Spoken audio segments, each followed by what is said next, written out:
Thank you. I'd ask for a motion to adopt the agenda and the consent agenda. Second. All those in favor? Aye. Aye. Any opposed? Same sign.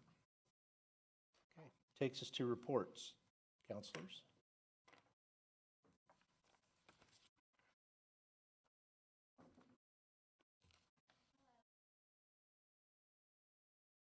Elementary, and this is my second year in the district.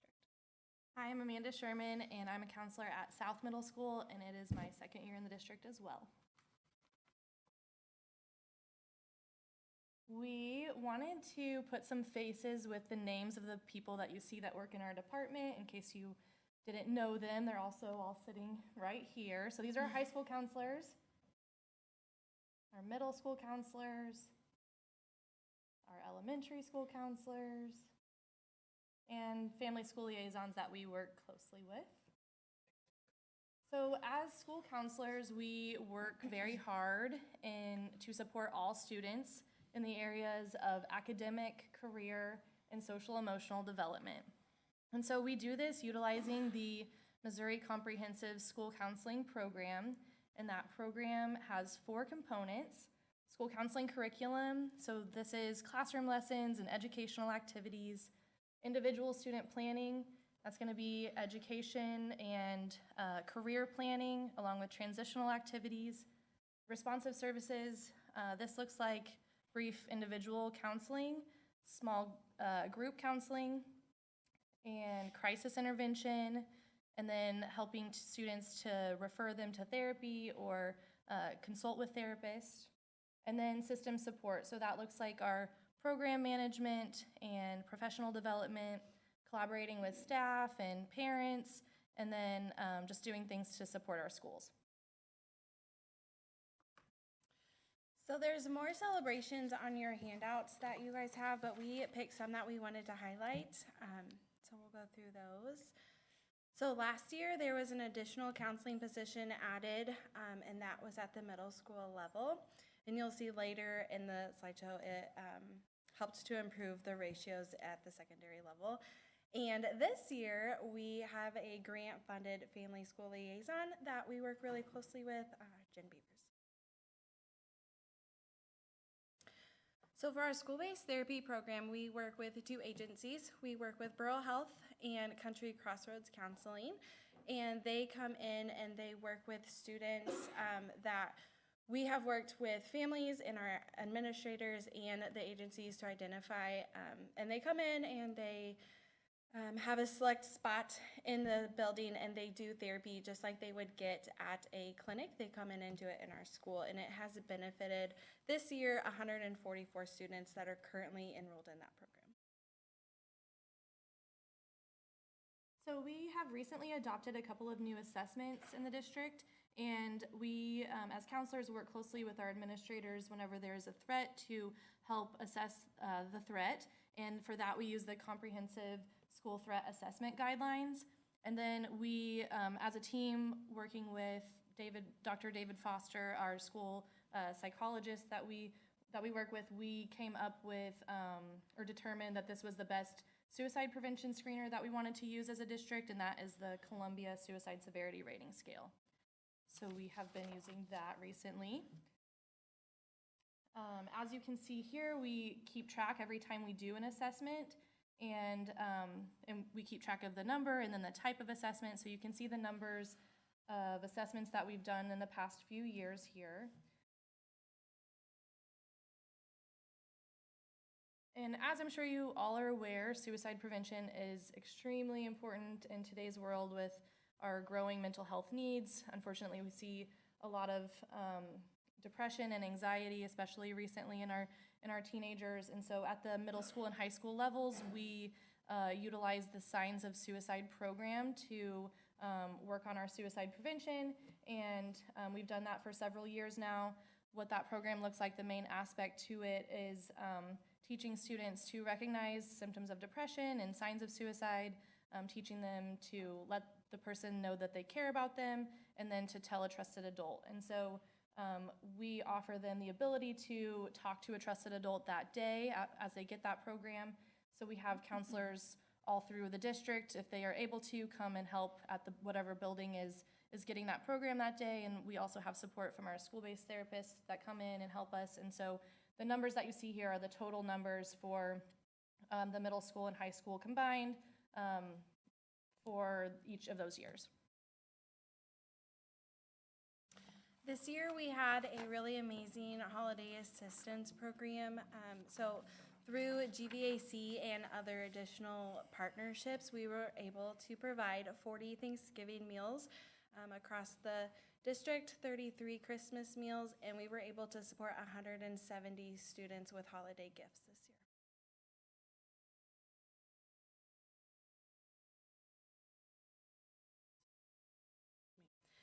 We have an advisory council that has been established, and they have met 3 times so far. And you'll see that those are the topics that they've talked about: career preparedness, school counseling curriculum, and responsive services. And they are meeting again in the spring, I believe. Can I interrupt you for just a second? Sure. Thank you. I just wanted to alert the board, although you do have their program evaluation, you did not have the slide deck, but it's now been emailed to you. So if you want to pull that up in your attachments, you can continue to follow along. Thank you. We as counselors have been working with our administrators to do some things that will positively impact our MSIP 6 results. And so some of those things might include making sure that students in grades 8 through 12 are working on their individual career and academic plans, and promoting career and technical education. And we are encouraging as many students as we can to take advantage of those amazing opportunities. And then we also are working with our colleagues and administrators on supporting attendance. So a part of MSIP 6 is counselor to student ratios, and the American School Counselor Association recommends 1 to 250, so 1 counselor to 250 students. Up there we put our ratios that we currently have across the building and or across the district, and this is something that we look at and evaluate every year.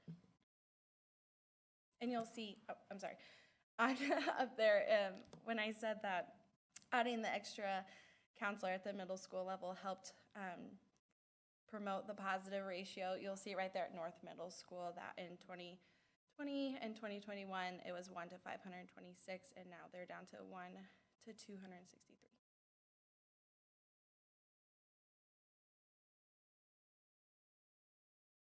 Okay, so our elementary counselor to student ratios are higher than the MSIP 6 standard suggests. And so, we have been discussing some ways to help alleviate the barrier of having so many students on a caseload. And one of the things that has come up in discussion that might help at the elementary level is to add some behavior interventionists. So that would be a goal. Another goal is just doing things to support our increased mental health needs of our students, and researching new ways and keeping up with the best research out there to try to help our students. We are working with district leaders on the crisis trauma response plan, and just having that ready to be implemented if needed. And then we're continuing our collaboration with our family school liaisons to help our families and students with resources that they might need. Bright Futures is a big way we do that. And then we're always looking to expand our career exploration and post-secondary planning.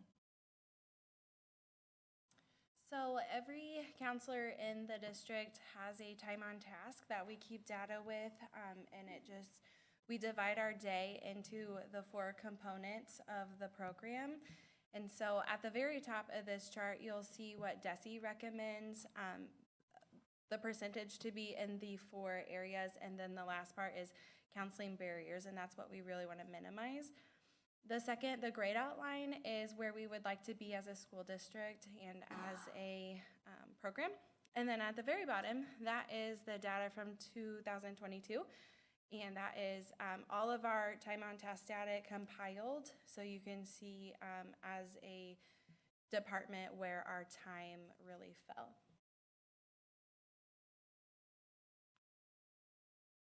And that is all we have for you. So I have two questions. You mentioned hotline, percentage of hotline. What constitutes a hotline, and then who, is that to the state? When you hotline those kids? Yeah, so hotlines, those, we are mandated reporters, so any suspicion of abuse or neglect, we are mandated to report. And it is recommended that we don't question, we don't like try to dig into anything. If we have a suspicion, we hotline that, and it goes to Missouri Children's Services. Children's Division. And then are you seeing any signs of suicide at the elementary level yet? I have had risk assessments done in my building, not nearly probably as many as they're having, but we do have students who have made threats, and some of them I do recommend further evaluation at a hospital. Some of them, it's just education on when we're upset, we use other words besides I want to hurt myself. What's the youngest we've seen? That you guys have seen?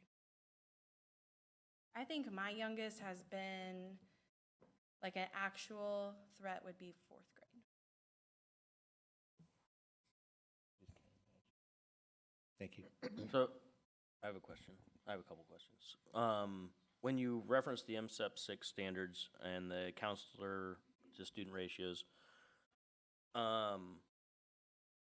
do our ratios being higher than the recommendation affect our scoring on the MSEP 6 at all?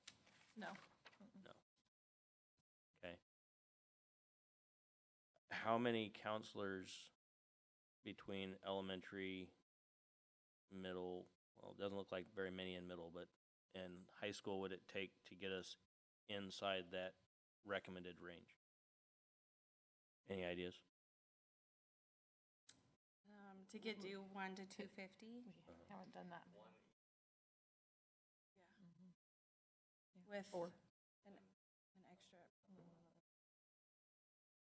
So 5 more to get inside the range. Okay. So speaking to, piggybacking on Eddie's question, just, I know nationally, there's been a lot of conversation about the effects of social media and having the effects on kids and suicides and just mental health in general. I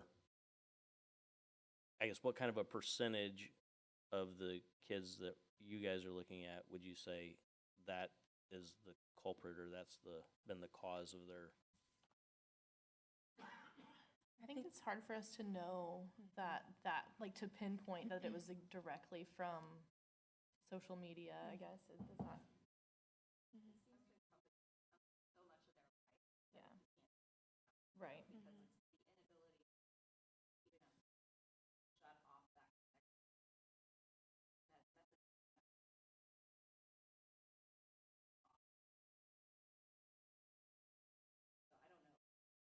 Like, it's hard for me to think of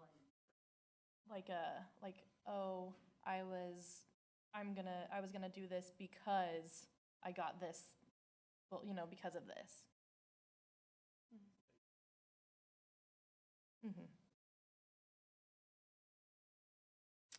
have a question. What are some of the things that fall in your barrier category on your time on task? What are some examples of things that are in that?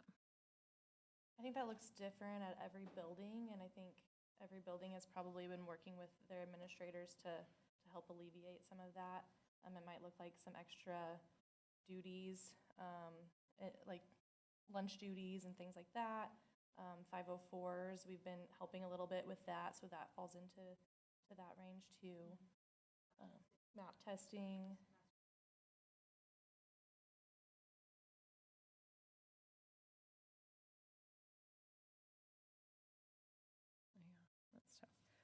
And then when I looked at the increased assessments on the numbers, so when numbers go up, sometimes it's not a bad thing because it means we're identifying also the right kids.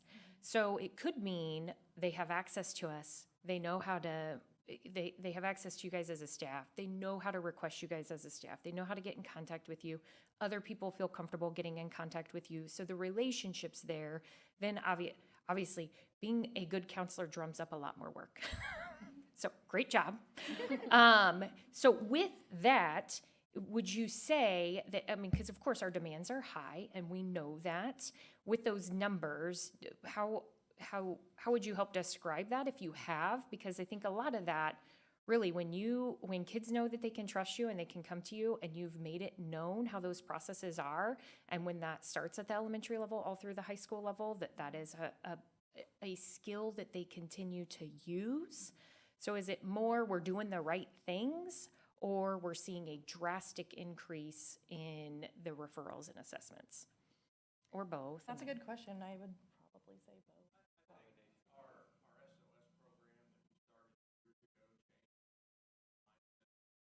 Mhm.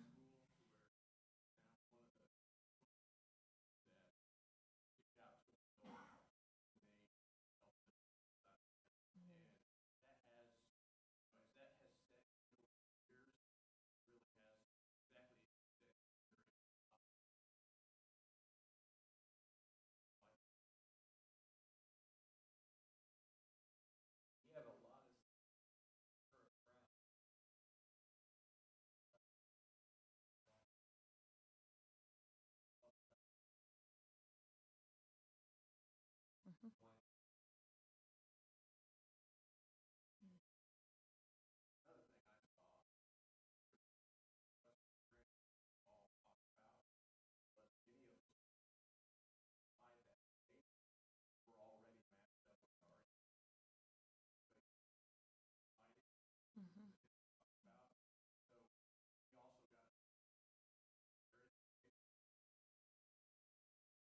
Mhm.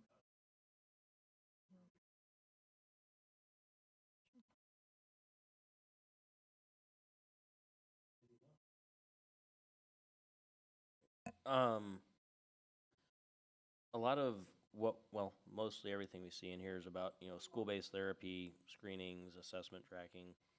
What about career planning? Because you guys have roles in that as well, right? What would your roles be in career planning, and what can you tell us about that? Start? Yeah, I got this. At the elementary level, we do career lessons. That's part of our monthly, like we push into classrooms and we do that.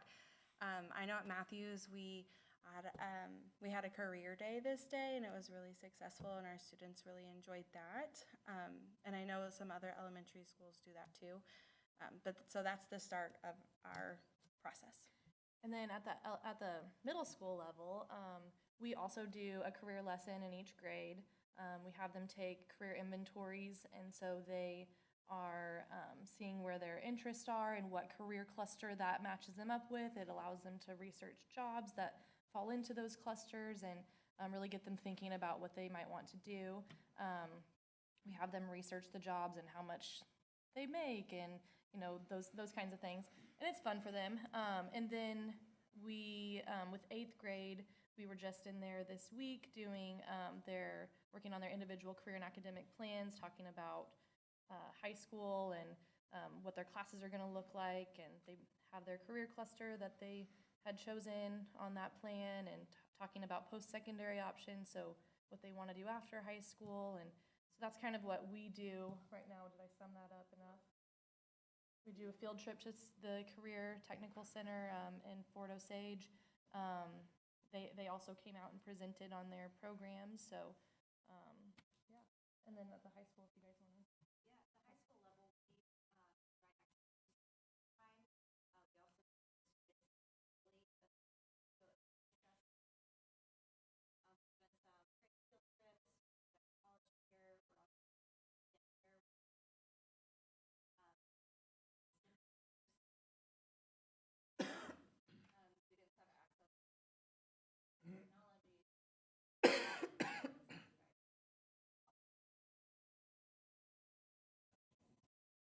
So at the high school level, when you're discussing that post-secondary planning and, career planning and things like that, I know money is not everything, you know, but it is a lot these days. Do those discussions come into play at all when, you know, the students are trying to figure out what career path they want to go to and what the cost of, you know, the higher education is going to be versus the income ratio that they're going to be looking at? Are those conversations had as well?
When I was in school many years ago, your job was seemingly a lot different in that what we just talked about, was a big part of what you guys do.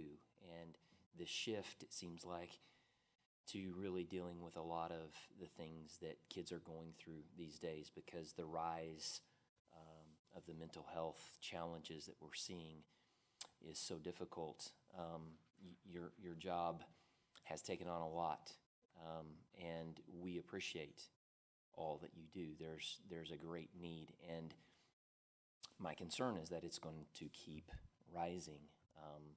Does it feel like that it's leveling off at all? Do we feel like that there's continuing to be more? Is it that people are becoming having less of a problem with receiving counseling? I know that's a big thing too. Some don't want to have the stigma of having to go, receive counseling.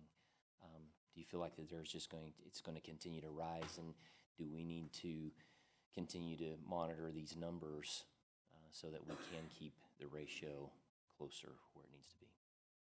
I do think, in the elementary buildings, I don't feel like it's going to slow down anytime. And I think we see that with a lot of our move-in students, that the need is always there. And at times it feels like it's getting more severe. And so I do think,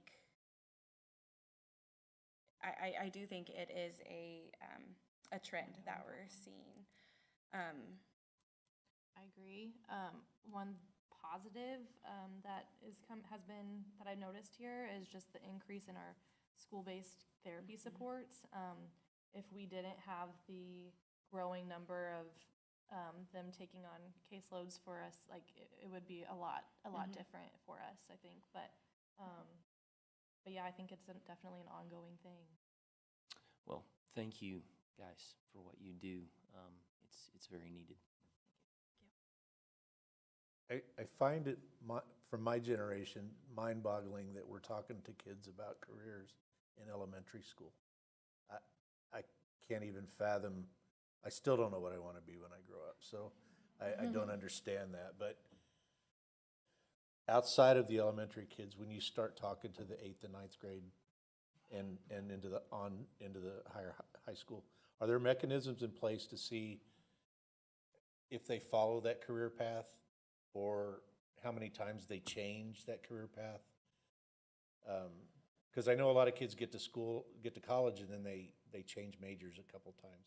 But if we're talking to them at 4th and 5th and 6th grade about what they want to be when they grow up, is there any way for you guys to track, did they really do that? And are we really doing any good by talking to them at that early age? I mean, I think the more exposure and to as many careers as you can know about, because I remember whenever I was in school, I knew a doctor, a teacher. I knew, like, you know, the regular stuff. I don't feel like I was exposed at all. And then I graduated college and was like, I don't know, actually. And so then I went back to grad school and got my counseling degree. But I feel like if I would have known about all the different options sooner, then I maybe not, but maybe I would have had a different path, or felt like I was going more on a direct path. But that's not always. You're right. Everyone, they're going to change their minds. I'll tell you that almost every, not almost every, but many 6th grade boys, actually all middle school boys, professional athlete is what they're searching for in Missouri Connections. But that's okay. And we tell them, you know what, like, chase your dreams, but have a backup plan and think about what you might want to do after you're a professional, you know. So we don't shoot down their dreams or anything like that, but Missouri Connections actually does keep their surveys that they do, and they can favorite jobs, they can favorite their clusters, and so that will follow them all throughout high school. I know the ICAP is intended to kind of do that tracking. I'll let you guys kind of talk more on, like, if there's any other sort of tracking of, like, after high school, if that is that the question you're asking, like, after high school, did they actually do what they wanted? I don't.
And not only, like, with the exploration piece, you know, that also adds appreciation of different kinds of jobs. Like, just learning about, like, what do they do? Oh my gosh, they have to do that? Like, I don't want to do that, but go you know? So just thinking about, yeah, learning, exploring.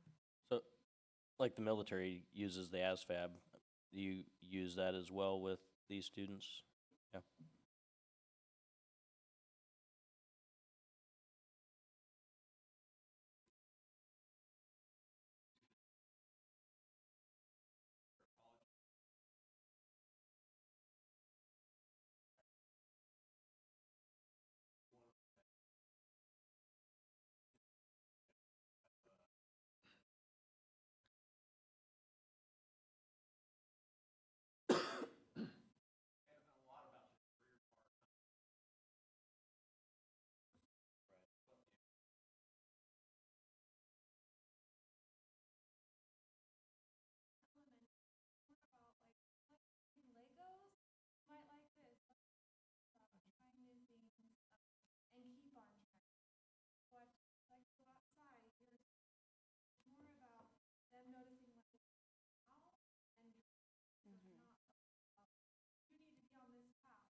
Anything else?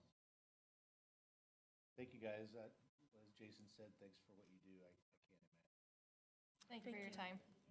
I want to point out that next week is National School Counselor Week, And we would like to get the whole group of counselors together up here for a picture so that we can recognize you on some social media next week. So if all of you would come up, join group, Ms. Shackles will take your picture. That's how we show our appreciation. Make you come up and take a picture. And gave you all the heads up. Get together.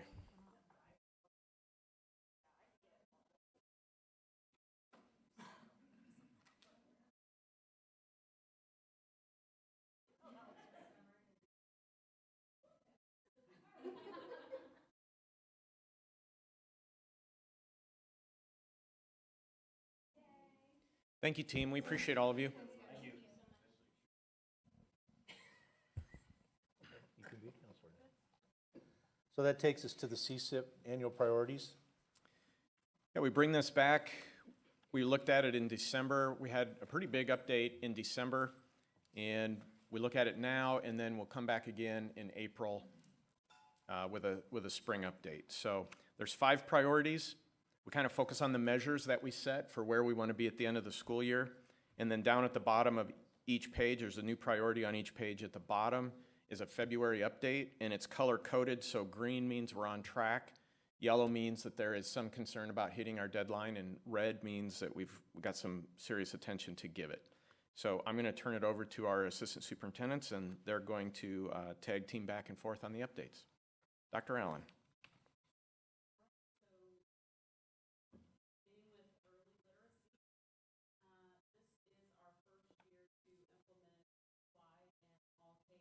Classrooms, which is really a focus on phonics, decoding fluency. And what I would say anecdotally is teachers are raving about it. The kids are engaged. They love it. They're excited about it. They're having fun with it.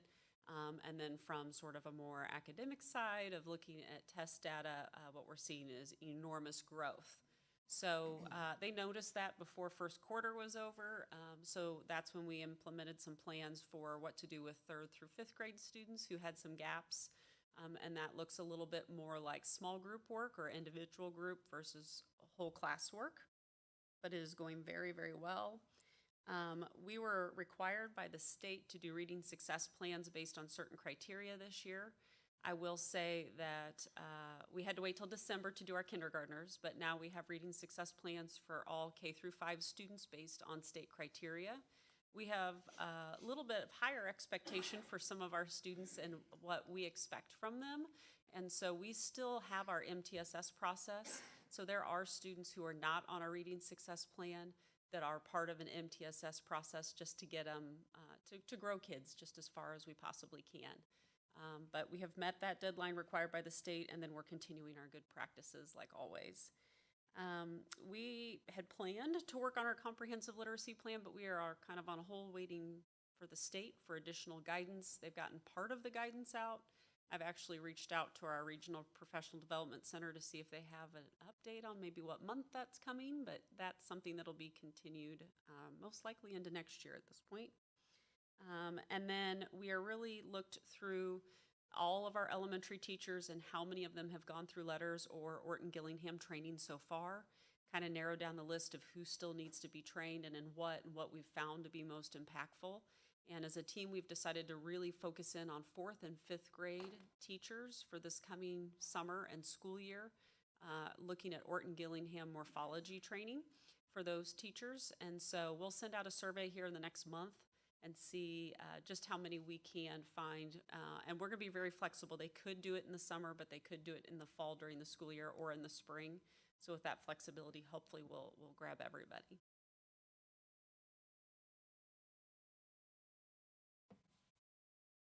Anything for Amanda on that one? I assume that if they're on a reading plan or receiving any MTSS, that the parents are notified through that? Yes, so we always do the initial notification, well, assuming they were with us in the school district, we do initial notification at parent-teacher conferences, so it's a face-to-face. If the parent was unable to make parent-teacher conferences or moved in and later qualified, it's a phone call. But we definitely want to have a conversation when we start that so they can ask all the questions they have, and then we do report out 4 times a year with the progress, or 3 times in addition to that initial report out. And then when looking at the, like the A reading scores, so is that incorporating, like if I'm looking at a fifth grader's A reading scores, is that using UFly, or is that using the letters, or is that part of that? Like, because I think A reading or the A math and those types of things meet a lot of different standards, but I just don't know how exactly they tie in, maybe, is my question. It's a little bit of a long explanation, but so maybe it'll be too brief, so you just tell me That's fine. if you want more. But essentially, it's a little confusing right now because we are transitioning from FastBridge to iReady. So this year, our students took A reading, which is FastBridge, and they did iReady reading. So they were doing both assessments to start the year, and we are actually in the position where we're going to taper off of FastBridge and just continue on with iReady. It's one of the approved vendors by the state. So for iReady, which is what we'll really be focusing on moving forward, in fifth grade, it is very Missouri standards based. So what the students do on the diagnostic is going to be grade level, where they're expected to be norm referenced testing for the diagnostic. But we also have the classroom curriculum, and they have MyPath, which is the personalized kind of adaptive, which means if I'm somebody struggling with a particular reading standard, whether it's identifying theme, let's say, it'll dig in and it can go back to a third grade explanation of it and try to catch that student up, as well as the teacher will do small group reteach and individual reteach. So there's kind of two components we use to iReady. One's the diagnostic piece, which is really evaluating at grade level, and then there's the curriculum piece, which is a little more adaptive. And so then with iReady, are you seeing the same gains, like with the upper levels as you are with the lower levels with the? We are, and it's interesting because, of course, each grade level is a little different at each building, but they have growth data, which is really interesting, but they also have stretch growth, which means are we exceeding what typical growth? And so what's been really impressive is in stretch growth, which is sort of like the, way up here, I would say 40 to 50% of all of our grade levels are seeing stretch growth, 40 to 50% of our children in K-5 in every building. So we really do feel momentum forward for the first time in a long time. That feels really good. I will say, I feel a little weird saying this on record, but FastBridge, what we were finding is every year they were like 70% of your kids are proficient, but that's not what the map reflected, and that's not what we were feeling. So we finally feel like we have a tool that is more closely reflecting what we actually see in the classroom. So we're really excited to make this transition. Anything else? Dr. Gooch? So I'm going to update us on priority number 2, which is to develop a comprehensive facilities audit leading to a new long-range facilities plan. So I would say the update for this priority, just to let you know, Dr. Welly and I are meeting with our district architects from Hollis and Miller in the coming weeks to start to develop the plan to develop our next long-range plan.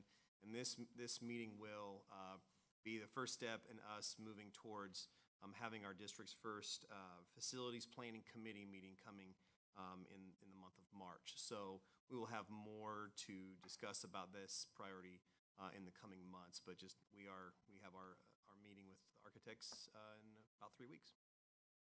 All right. Questions from Nick?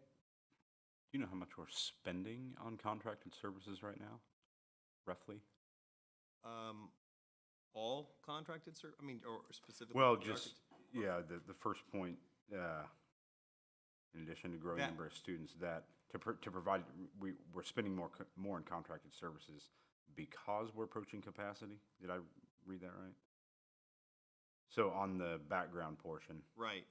in addition, a growing number of students need more intensive support beyond what we're currently. That equipped is to the work provide. that we will be doing with our architects to determine Okay. what is needed specifically Okay, in our. I thought you meant we were contracting out services now. We That's do what- have some contracted services out for various special education Okay. programs and things like that. And so one of the things that we're going to look at with our architects to develop more of our plan is there a way for us to do something internal inside our district to accommodate more of those and maybe bring some Okay. students I specifically back misunderstood that. into our district? That would be that in addition to what are our other long-range plans that we need. So it's really what are our buildings due to growth, and then what can we do inside of our school district to bring some of the students that we contract out back in. Thank you. Yeah. Anything else? Okay, Dr. Allen? All right, so this one, this priority really focuses on behavior. As we've talked about a few times, we received a grant and were able, basically for free, to allow schools to choose various character education programs, and they tried to choose ones that they felt met the needs for their school. But we really have this goal of getting, at least by grade span, the same program moving forward. But it's been nice to be able to sort of dabble and try all the different ones. Dr. Reich has formed an ad hoc team, which is compiled of multiple grade level administrators who are going to go through and evaluate each one of these resources, talk to teachers, work within the grade spans to make a decision for next year on what we want to keep for each grade span. Could be the same for multiple grade spans. It just kind of depends on where the team lands, and that'll hopefully allow us some time at the end of the year to do a little bit of professional learning and training around that to get everybody prepped for the next school year. Behavior tracking data looks a little different at each grade span, but we're happy to say that it is actively occurring in all grade spans. Whether it looks like a weekly review or a bi-weekly review or a monthly review is where it looks a little different in each grade span. But what we see coming out of that is a great evaluation of how effective our Tier 1 instruction is, and it also allows us to provide a little more intensive support for our Tier 2 and Tier 3 students. And some of the programs that we're evaluating will fit very nicely into that when it comes to designing behavior plans. So we're hoping that that all meshes together to get a little continuity next year, grade span by grade span. Lastly, it's kind of our check to see how we're doing. We've made a really focused effort on behavior for the last 2 years, this year especially.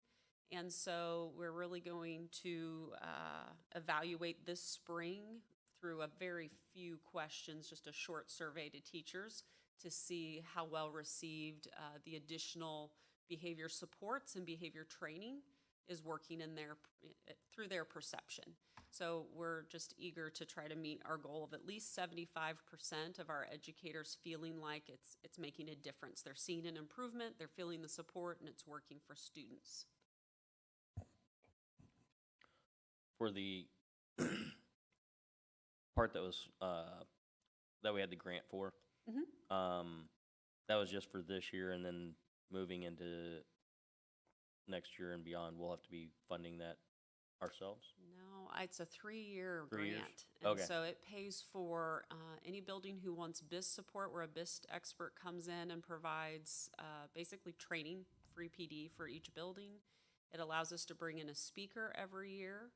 So our February 12th Professional Development Day, a speaker's coming in to speak, and it'll pay for our program of choice for the next 2 years. Wow. So it's a 3-year grant, but then we would have an opportunity to reapply for additional money after that. Is that right? Yes, it's through Children's Services Fund, and it's called Building Capacity, which is obviously the goal here. So it's about $78,000 a year for 3 years. Anything else? Dr. Gooch? Okay, so on priority 4, this is around developing a school and district safety plan that prioritizes any needed improvements to our buildings. As you guys are aware, we recently completed the safety audit.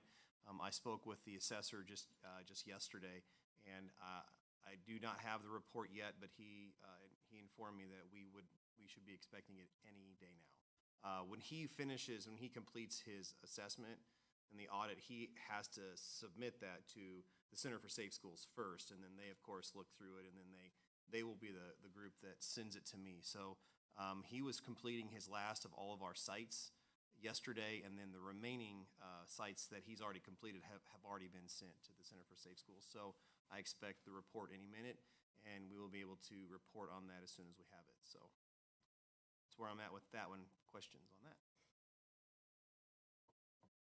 So at the bottom of your update, stakeholder input will help shape the final plan. What is the plan to Well, have stakeholder I would say input? it depends on what we specifically hear from the audit.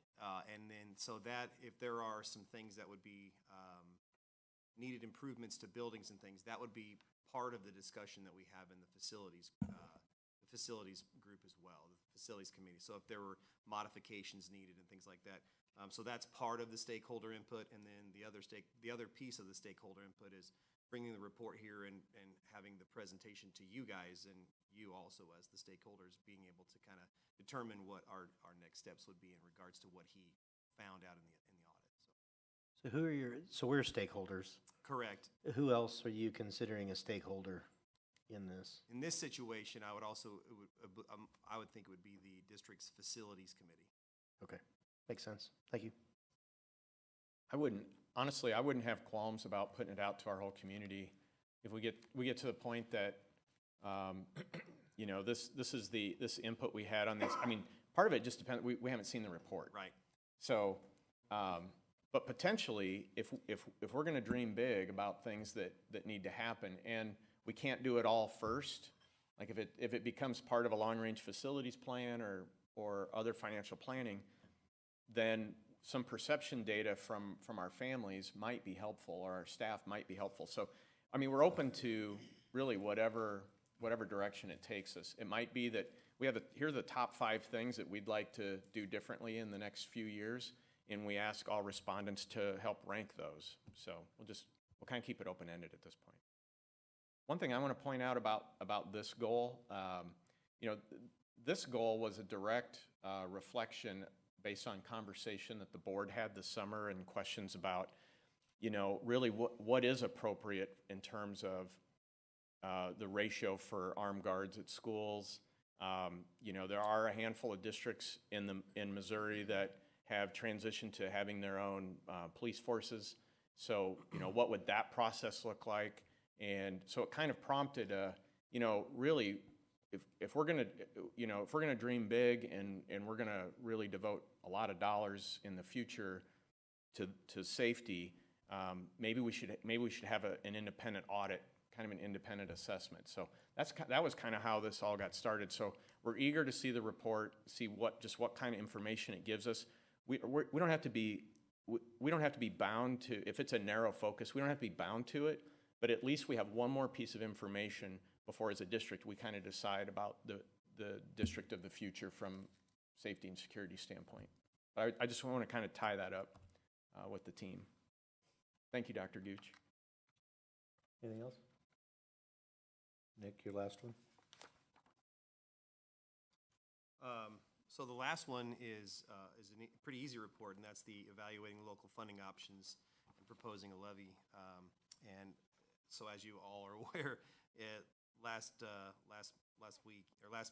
board meeting, you guys approved and authorized the April 2nd election for the levy. So we want to be competitive with pay and teacher salaries and other expenses, and so you guys have already moved forward, and we have reached February where we can say that is definitely in the green, and we will see how the community responds.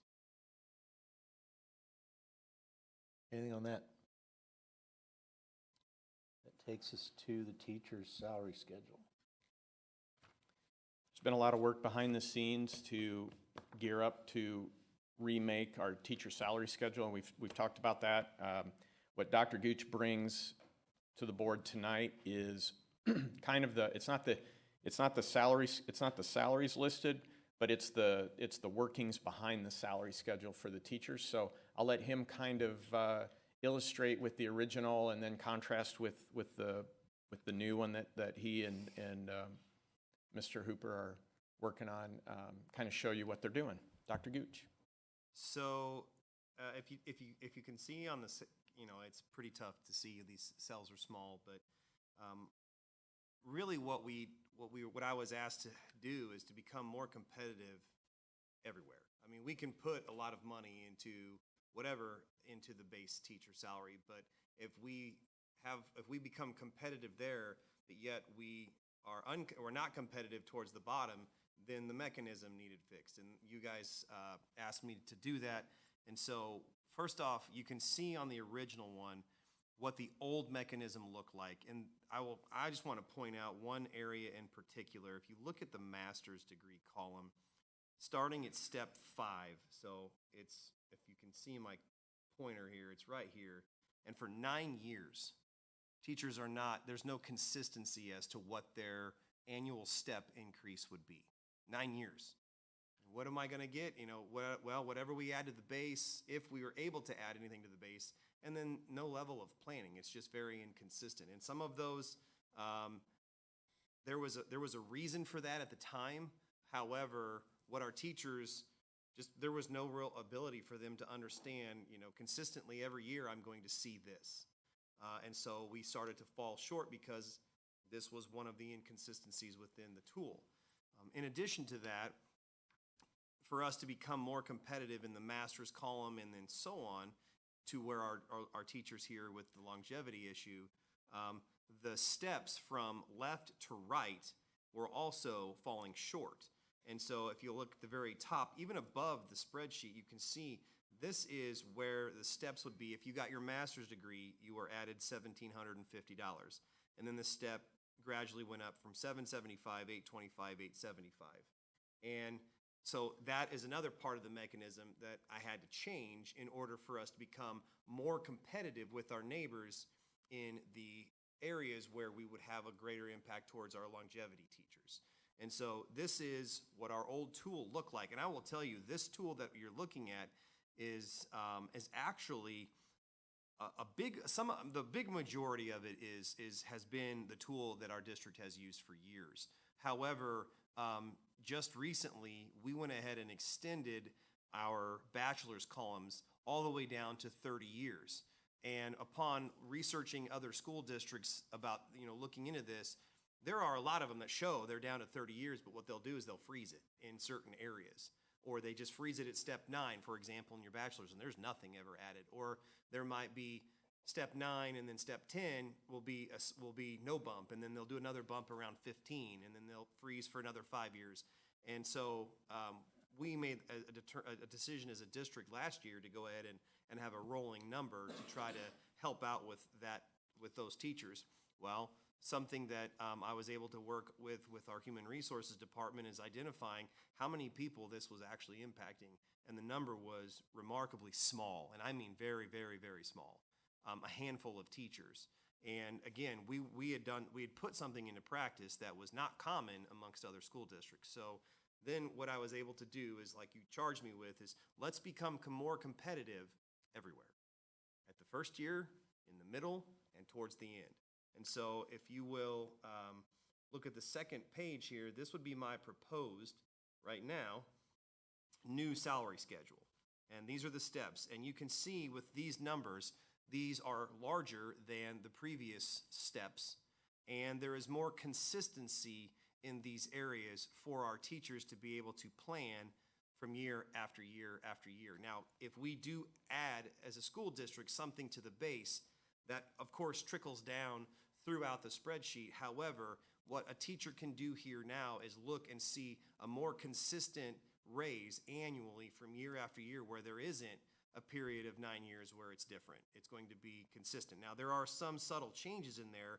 When you hit some thresholds, you might have you'll have an increase, you know, potentially right around your 15th year mark, and then I can see another pretty consistent one around your year 20. But for the most part, a teacher now has the ability to plan financially, and then there is now new money infused into this tool, which becomes, which allows us as a school district to become more competitive.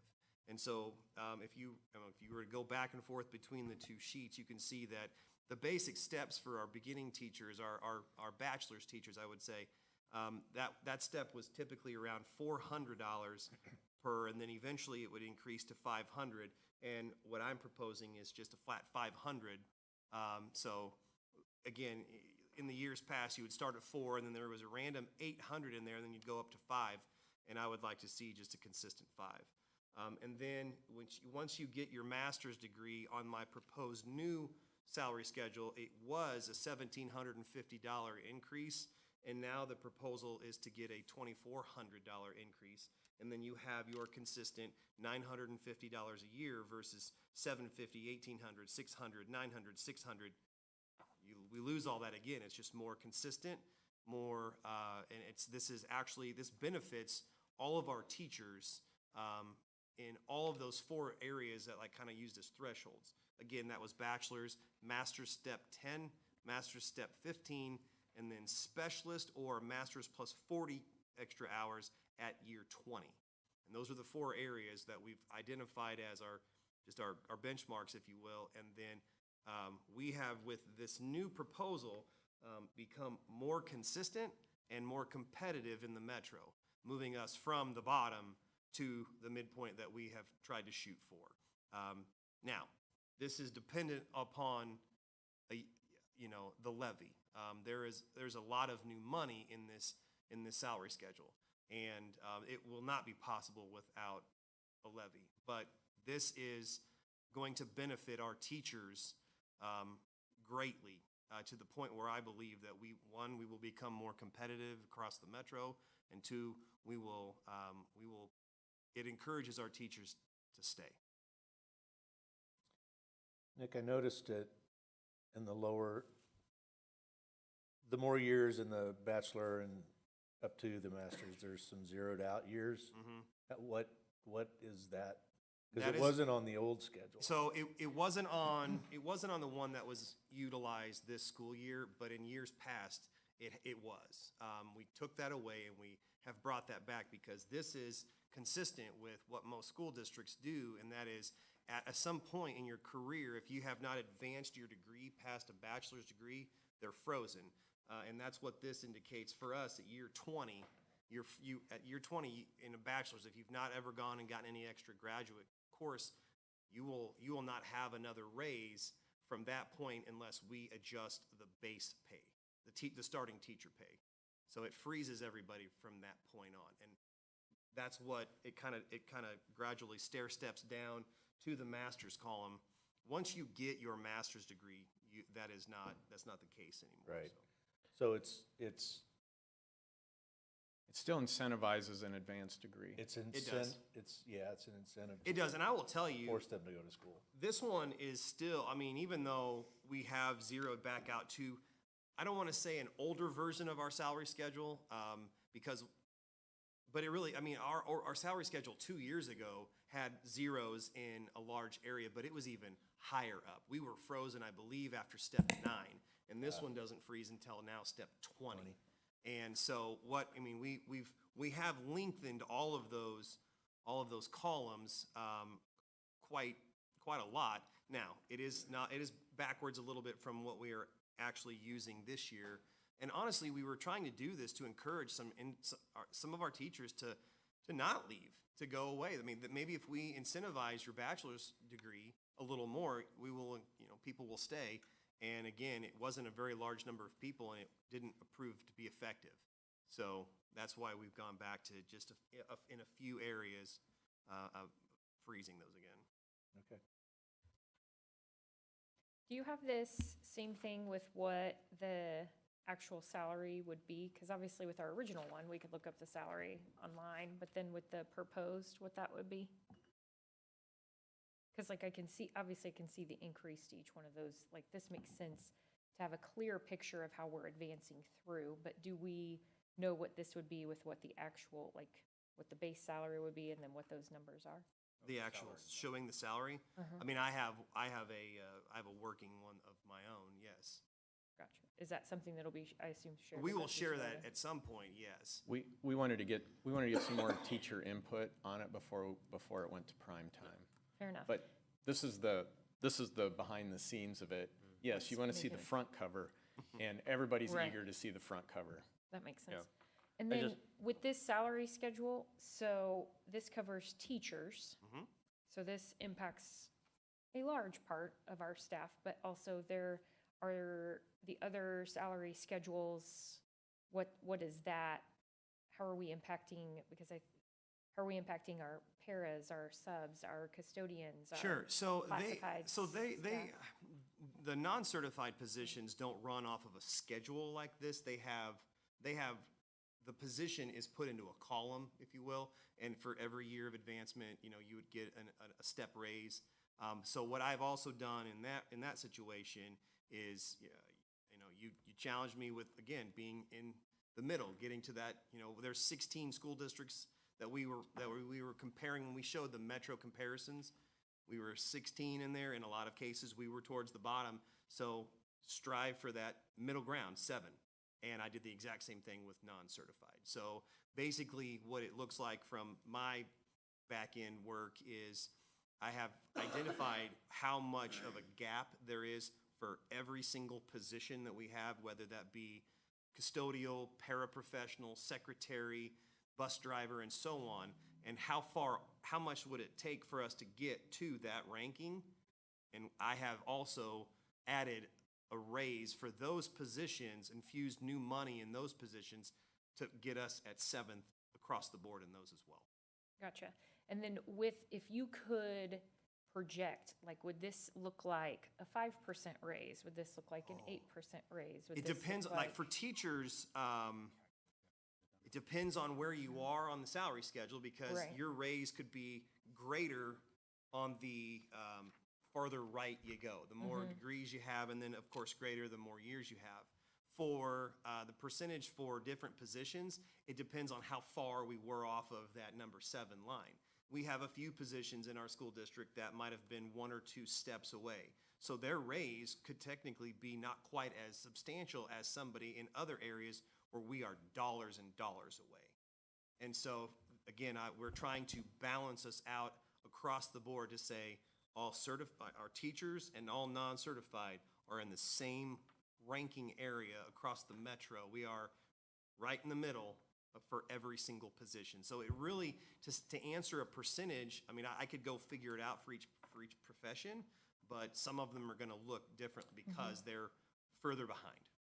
Dr. Gooch and I have had that conversation, and I do think at some point it would help for the world to know what like an average increase, and it might make more sense to put that number to simplify it for teachers. Like our average teacher raise is X%, but as Dr. Gooch has pointed out, the level of raises are going to vary so widely on the non-certified side that, I mean, I think we calculate it and we see, but the problem is, like, if you say the average is a set percent, but absolutely nobody had that raise, everybody had something either quite a bit bigger or quite a bit smaller, then the average wasn't very helpful Right. in order to characterize it. I think it works for teachers. We can look to see if it works for non-certified. And this But- would be the money, the new money that's been infused to this. This is, like, I know we don't want to be nailed down on saying. It's we're more than spending 3, it's 90%. more than $3 million of the $3.6 million is all going into improved pay. Got it. Thank you. Yep, millions of dollars. So Dr. Gooch, I just have a question. Like, I appreciate you getting this, but like Sarah said, without having more pieces of the puzzle, this doesn't make a lot of sense to us. And so I'm interested, when you do pull this information that Sarah had mentioned, are you able then to show us where we would fall? Because you say we'd be back in the middle. I don't see how these numbers put us there. So are you able to pull that information as well? Because I'm just thinking about what our local district's salary schedule looks like and what this looks like, and it's not coming together. So could you do that as well? Yep. Thank you. So I want to be as optimistic as possible and say that the levy is going to pass, and I hope it does. If it does not, what is your contingency plan? Well, if we don't have new money, a new proposed salary schedule is at this point it's off the table. We wouldn't be Out able of to- reach without, It would be. without the funding? Yeah, there's Okay. there's not, So there'd be no change, no, we wouldn't be able to implement it for next school year. got it. Because, this new proposed salary schedule is millions of dollars, and we don't have that kind of new revenue from the state. And we've talked about the state has some potential to increase their contribution to the school districts, but that's to offset some federal dollars that we're gonna lose anyway off of pandemic provisions and stuff. Yeah. So, unfortunately, Plan B is not a positive. So there is no Plan B. Okay. And I would just echo what everybody else said. I understood everything that you said, but I'm really still struggling to wrap my brain around it because I Sure. can't see real numbers yet. And Nope, I I need to understand. see those numbers to really truly get what this looks like. So thank you, appreciate it. Dr. Williams, quick question. You said roughly, maybe you said, Dr. Gooch, roughly 3.2 or 3.6 million to go to the proposed new salary schedule? Yeah, it's north of $3 million. We know that with the levy passing, it'll generate $3.6 million in new revenue. So more than 3 million of the 3.6 million will go directly into teacher salary schedule, non-certified salary schedule, which are both targeted to from at or near the bottom to the middle of the pack for the metro. And then also the administrator salary schedule would also be increases across the board, but they will remain ranked near the bottom. And that is salary, not benefits Correct. for staff? Correct. Yeah, There would wait, the north of 3 million figure, I don't think we've talked about any benefit increases coming out of that figure. No. Any benefit increase would come out of any additional state funding that they're talking about providing. That state funding would be able to offset what we wouldn't be able to do with increased prepayments that we make on behalf of each employee, so that we're not making, what do we call those? Basically the overage payments during the course of the year. We've made two $400,000 overage payments. I always say 400. Were they both 400? They both were. Okay. So we made overage payments on our providing health care to our employees, $800,000 above what we were putting for each individual from the get-go. We want to roll that into the person-by-person expense next year. Just from a budgeting standpoint, it's a little bit cleaner and clearer. So the vast majority of that levy It's money pay. would go to pay? It is pay. We don't have a plan right now for it to be benefits. I mean, we hold that in the ballot language, but the intention is this is about what the teacher sees in their paycheck and what our hourly folks see in their paycheck. And I would echo what a few have said already, just I think seeing those Sure. total numbers, this is, I'm sure it's been fun behind the scenes and mind-boggling, so thank you for playing in I mean, Excel if you for the last really 8 want, months. yeah, I was just gonna say, it's been about a 3-month process to make sure every single one of these cells is a Yeah. positive for 600, well, I mean, this one is not specifically 685 employees, but to ensure that every Close. single employee in this district gets something, and it's been fun. Do you know how quickly, or just a rough time frame of when you would have the proposed new salary schedule with the salary With the numbers? salaries into it, I mean, is that just not just a plug and play, but is it just a plug and play? Yeah. Okay, so soon, soon. got it, thank you. And is that the software that was purchased, does that help with that, Yeah, right? it helped. Yes, I mean, yes, it did. So what that allows me to do is look at us, not only comparing ourselves to the metro, but now I can look at us comparing ourselves to all the school districts across the state of Missouri. And that has been a remarkably helpful tool to realize where we are. Now, the one component or one, I guess, downfall for it is some school districts, a lot of school districts, I will tell you, will submit their salary schedule to the software program, and then a lot won't.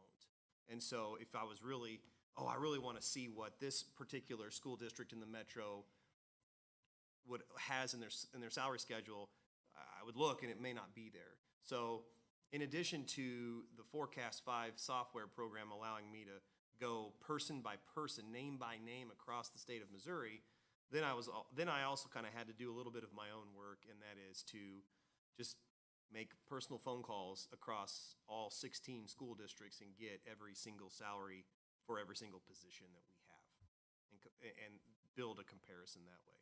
So 2 tools, one I had to build, the other one was built for us. Both very helpful. How are doctorate teachers, Sure. doctored teachers Because this stops at specialists. Sure. So what our school district has done, and when somebody has a doctorate degree, they are able to take where they sit on the salary schedule and advance 2 more steps. So regardless of where you are, if you have a doctorate degree, well, and I should say regardless, because you're going to be on the far right-hand side, Sure. right? But regardless of what year you're at, if you're a teacher that has a doctorate at year 10, you would be, I mean, if you didn't have a doctorate yet, a specialist, you're on step 10, but if you go and get that doctorate now, you're on step 12. And then how, in subsequent years, how does, then they go to 12 and then they advance single? From there, yes. Okay. Correct. Which is a outstanding benefit. In a lot of cases, it's a stipend. And the way that For other School- districts. yeah, the way that the school boards in the past, somebody on the school board in the past approved it from that regard, and I will tell you, it's a nice benefit for our teachers that have that. Anything else? Okay. Takes us to contract lengths. Yeah, we're trying to shore some things up on our administrative contract lengths. And what goes along with it is some modifications that we're recommending to vacation days. I'm going to turn over to Dr. Gooch to kind of lay that out for us. You guys are going to get tired of hearing about me today, hearing from me today. So in addition to looking at becoming more competitive with pay, is some ideas for us to be more competitive in every aspect of jobs. And in some of them, it's contract length. And in some cases, it's the amount of vacation days that individuals that are a full-time 12-month employee would be able to earn. And so what you're seeing here on the sheet in front of you is a potential change to 5 positions of an increase going from 11-month to 12-month, and then in 2 positions going from 11-month down to 10.5-month. And this is something else that in that big discussion and research that I did with other school districts and to compare pay, I also asked for, Crystal, Frederick and I both asked for contract lengths and sick days and personal days and vacation days and so on. And so it was a all-encompassing research project for us basically, and this is the other component of that, not related specifically to salary, to get us more in line with what is pretty much the norm for various positions. And so, as you can see, 3 directors in this building, the Director of Special Education, Director of Student Services, and Director of Curriculum to go from 11 to 12-month. And then the high school head principal and the district's activities director to go both from 11 to 12-month. And then because of that, those 5 positions now become eligible for vacation time. And then that would be what you see on the 3rd page, which I will scroll to, sorry. What you see on the top is what our current vacation policy is.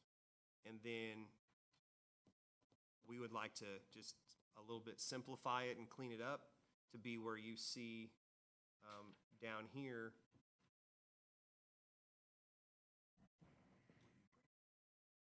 for a potential change. And so in this case, people would be able to earn an extra 5 days a little sooner than current. And this is kind of on par with what we found with most other school districts, is the amount of vacation time and days as well. So this is just right now for you. This is not an action item. This is just obviously additional information. This one, this change, I mean, it's not, there's a cost to it, but not like a salary schedule change is as well, so. On this, with the people that are moving up in time, that could be potentially a pretty drastic change for those people, I would assume, if you're working 1 more month a year than what you had scheduled. Have those, like, what's the pulse on the people that this is affecting? Sure. So there have been and Dr. Allen and I have had some conversations with these individuals, and all 5 of them are aware that this is a proposal. But I will tell you that, in my opinion, this is also, the timing of us increasing this is good. Again, it kind of depended upon the levy, because administration is also, hopefully going to be impacted by some pay increases. And so we have taken that into consideration for these positions that are going from 11 to 12 month.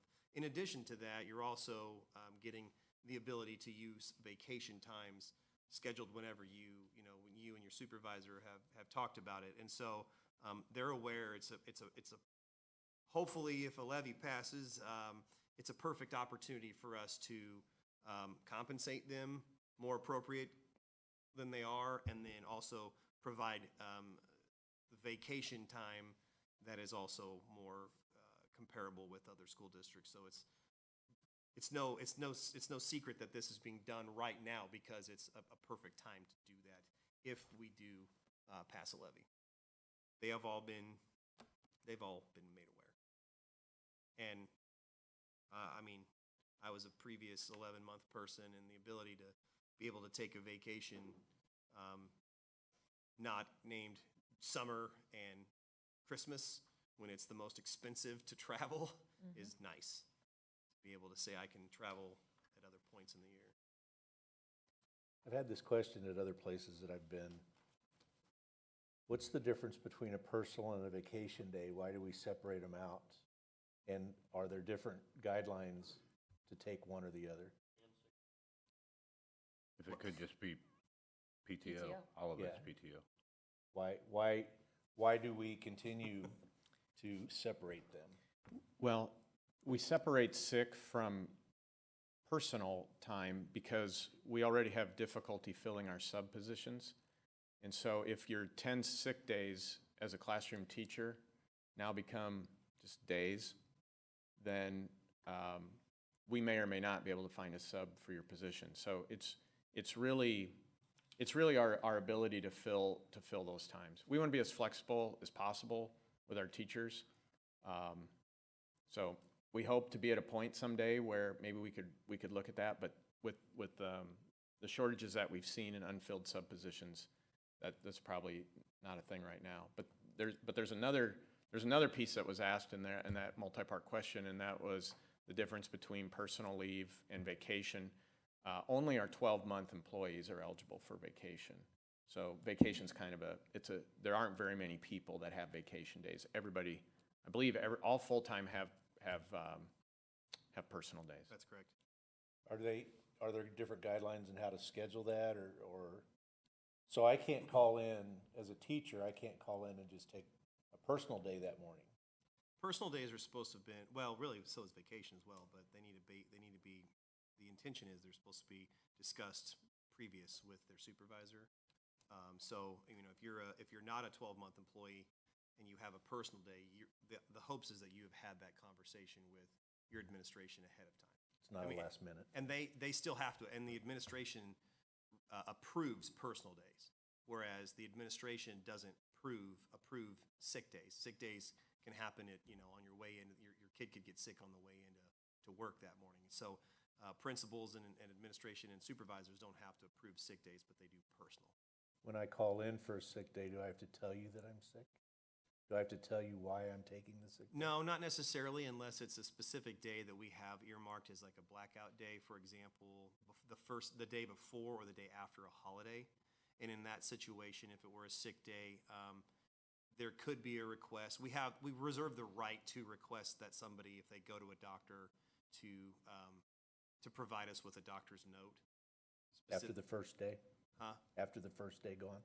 Yes, No. no, I don't, If it was a blackout day. If it's only if it's a blackout day, so it's a Right. very rare occasion. yeah. And you're not telling a real person that you're sick anyway. You're just telling the system that you're sick. I mean, and again, in most cases, if someone's ill and they don't go to the doctor, that they're not going to be penalized for that. The district reserves the right to ask for it, but in some cases, if somebody were working I was their supervisor, I noticed how they were feeling on the Thursday before a holiday, and then the Friday before a holiday, they call in like, I'm not feeling well. Yeah, I saw that you were feeling bad yesterday. I'm not going to ask you to go to a doctor. I just knew you're not feeling well, so I'm glad you stayed home. So really the difference is I have a group of vacation and personal days that I can take anytime, preferably scheduled in advance, Correct. where the sick day can be that morning. Yep. And that's where it comes in with what Dr. Welly said. If I'm scheduling in advance, it's easier to find a sub to take my place. So, when you're talking about subs, I understand that, but what we're looking at here has nothing to do with subs, I don't think, because all these are assistant superintendents and directors. No subs are included in Right. these roles. Yes, and it's vacation days. But, so, back to why the If you're not a separation 12-month is sick employee. days, personal days, and vacation days for directors, superintendents, assistant superintendents, and so on. Yeah, what's the list for teachers and non-certified look like? Well, let's do this one first. Sorry. So, I mean, as I'm gonna I'm not gonna reword your question, but vacation and personal could essentially be utilized as the same thing.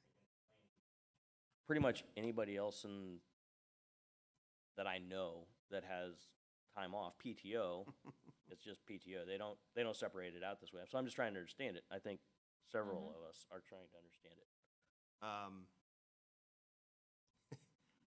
We have separate policies for personal leave and for vacation leave.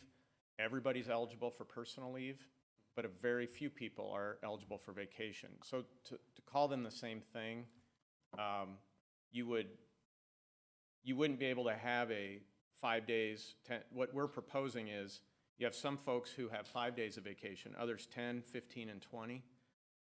You would have to have a whole other, the definition and the explanation for how to allocate vacation days for people who are not 12-month.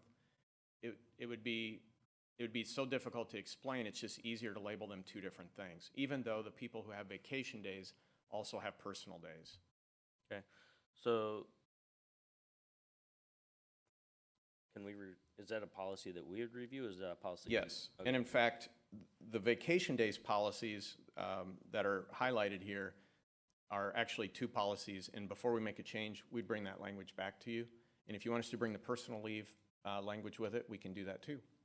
I Well, and think that would, Yeah, because the clarity. answer to why don't we have PTO was subs, but the people we're talking about do not require a sub. So I Correct. think that's where the question comes It was, into yeah, it was a play. two-part question, and they were two Yeah. different, I was just trying to draw a distinction between the two worlds. Yeah. Yeah. But we'll bring all wasn't the, trying to make you sweat over there. No, I mean, in some cases, I mean, you could say that they're used almost interchangeably. yeah, for those who have For both, those who have both, Yeah. correct. For teachers, no, there's no vacation, but for those of us who have both, it could look the same. Can staff members save up personal days to cash out? So, Well, I'd say to cash out, or do they just roll over? So if a staff member's been here for 15 years and they've never taken a personal day or all of their vacation, does that accumulate? And then what do they do with that time? if they're right, allowed to do so you can accumulate certain things. A vacation has a sunset, you can roll over a certain number from, if you're a person who is eligible for vacation, you can roll over a certain number of days after June 30. that? Okay. And to roll over that, that is 6 days of vacation that you can roll for the next year. Personal, you get 3 of those for the year. You can roll 2 of those the next year, and you can start the year with 5. But again, as you get to the next cycle, the max you could roll over again is 2. Sick days can accumulate up to 120. And then after 120, sick 6 months. yeah, that's right. Yes. No, People will work days, 20 work days a month. Well, that's true. and so you can accumulate up to 120, and then you're maxed out at 120. And then if somebody were to retire and they had a maximum of everything in their last year, they used nothing, the school district will pay them out for those days. Okay. Second question, or statement, I guess, I don't know. It's mind-boggling to me that a lot of these positions and the responsibilities that come with them, they don't have vacation days. Like, I would think, I think everybody probably needs a break from time to time, but some crowds might be a little heavier. Stress load might be a little bit greater for, you know, an 11-month or 9-month.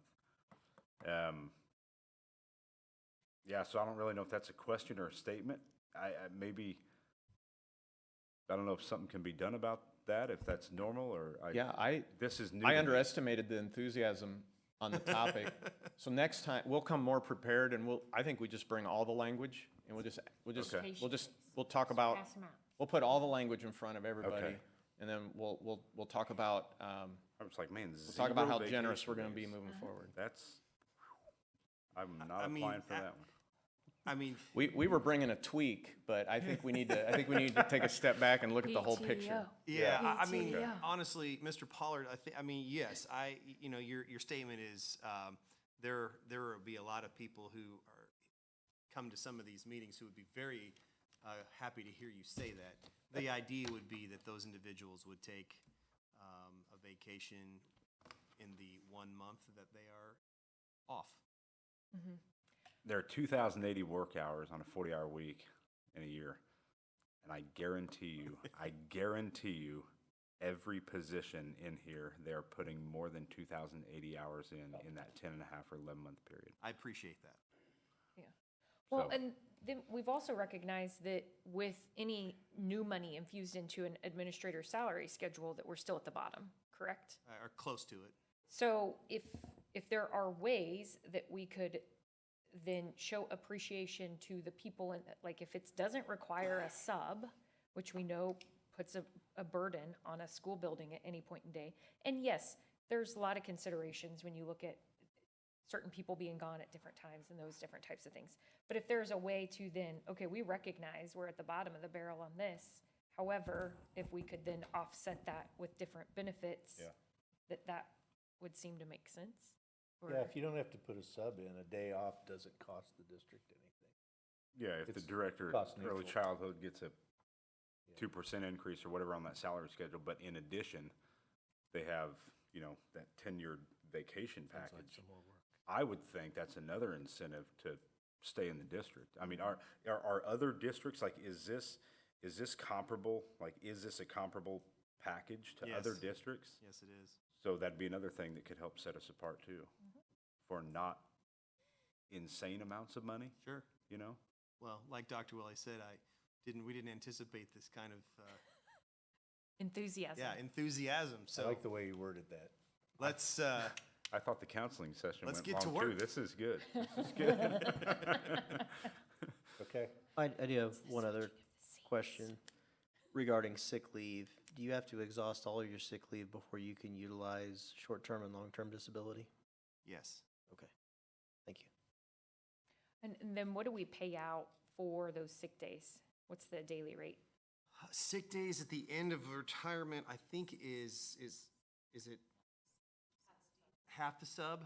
Yeah, so in this case, since we upped it to this year, it would be $60 a day. And is that retirement or anyone leaving the district? You said retirement whenever. So like if you leave the district and you had 5 days, do you still get your $60 a day? Because that encourages people not to take it I'll before be honest they with you, leave. I can't answer that. I don't believe it is, but I would like to confirm before I commit to an answer. Just from experience. Yeah, I was gonna say. Yeah, there you go. Thank you. I think that you had to have X amount of time in the district as well as X amount of time like built up.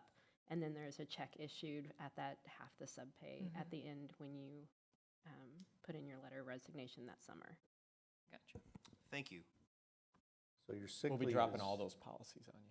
Your sick leave is paid at half sub pay, not at your salary. Correct. Interesting. But if you have 120 days accumulated, it's a pretty good little check. Yeah, I mean, if you have a, Can you cash out before that? Like if you reach 75 days, as a voluntary cash out, no. No. I believe you have to be leaving the district. Yeah.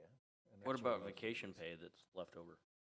So if you, well, A week carries over or something? you can carry over the 6 days, I mean, payout I don't at believe so. retirement.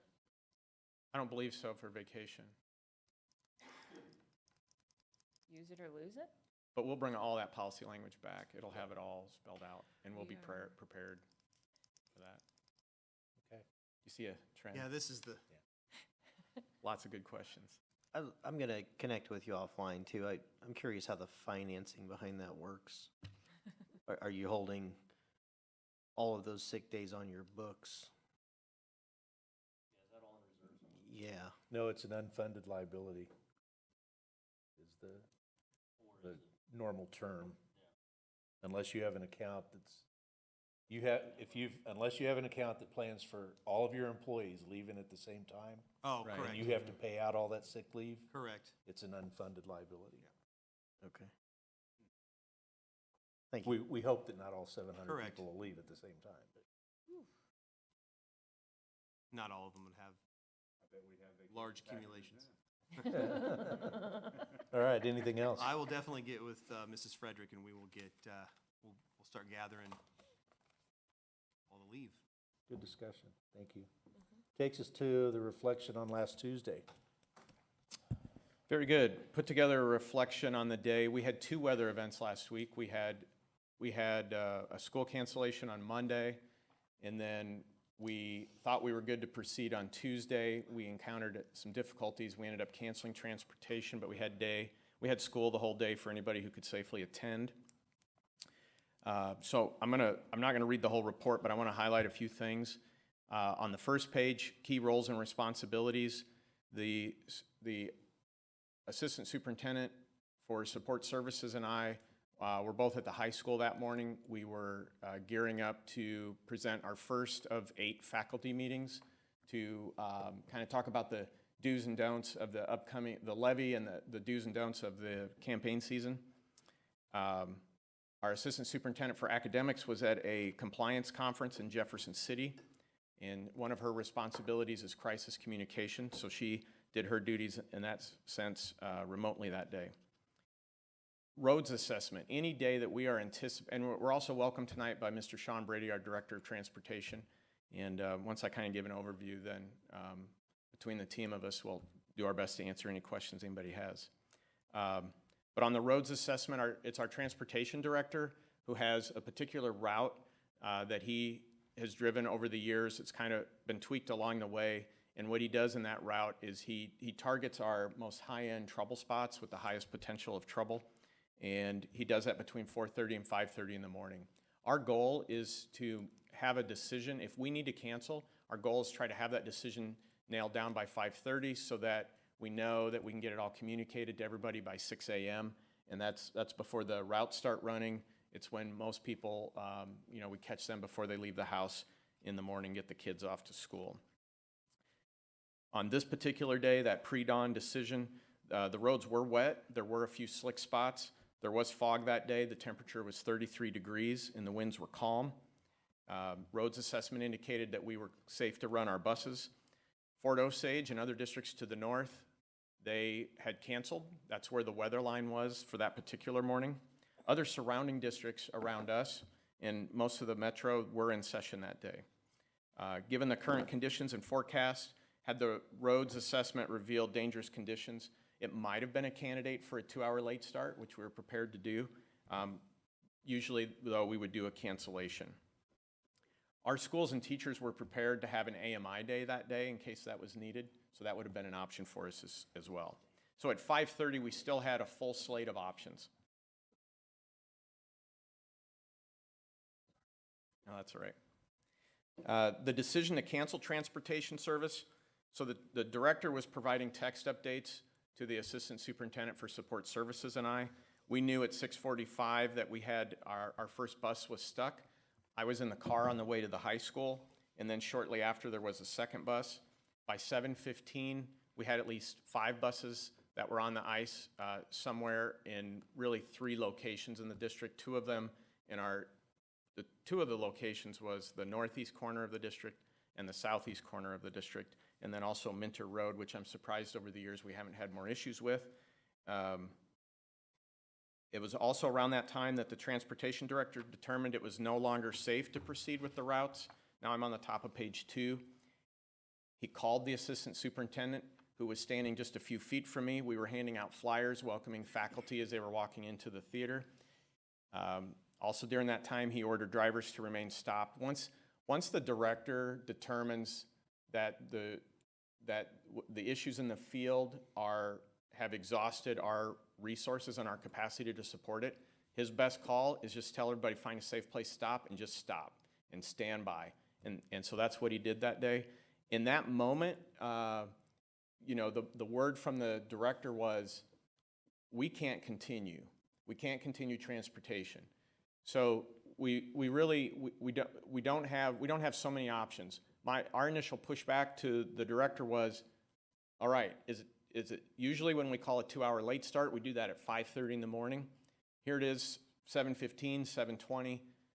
Can we do a 2-hour late start, which means that our first bus pickups are, instead of being roughly 7 a.m., now he's got a few that are before then, but by 7 a.m., we've got quite a few kids getting picked up. Instead of 7 a.m., how about 9 a.m.? So a 2-hour late start. He could not convey with confidence that the buses that were on ice at that moment, that we could have them free and clear and ready to go again by 9 a.m. So it really took a 2-hour late start off the table. At that point, our two options were just flat out cancel school or continue to have school without transportation services for anybody who could get their child there safely. And we went with the second one because, again, the assistant superintendent and I were standing in the commons at the high school, and we could see high school students everywhere. So if we were going to cancel school, now we've got most of the high school students are at high school. Many of the middle school students are at middle schools, and we're not having school, and it could be 2 hours or so before we are able to transport anybody home, presumably to an empty house. So we just felt like, given our situation, the best decision was to proceed with school and cancel transportation. We communicated the transportation cancellation. That was prepped, and I think I got one of the first alerts, and it was at 7:51. I believe my wife got one of the last emergency contact calls at 8:05 in the morning. We did get a little bit of feedback. Oh, let me talk about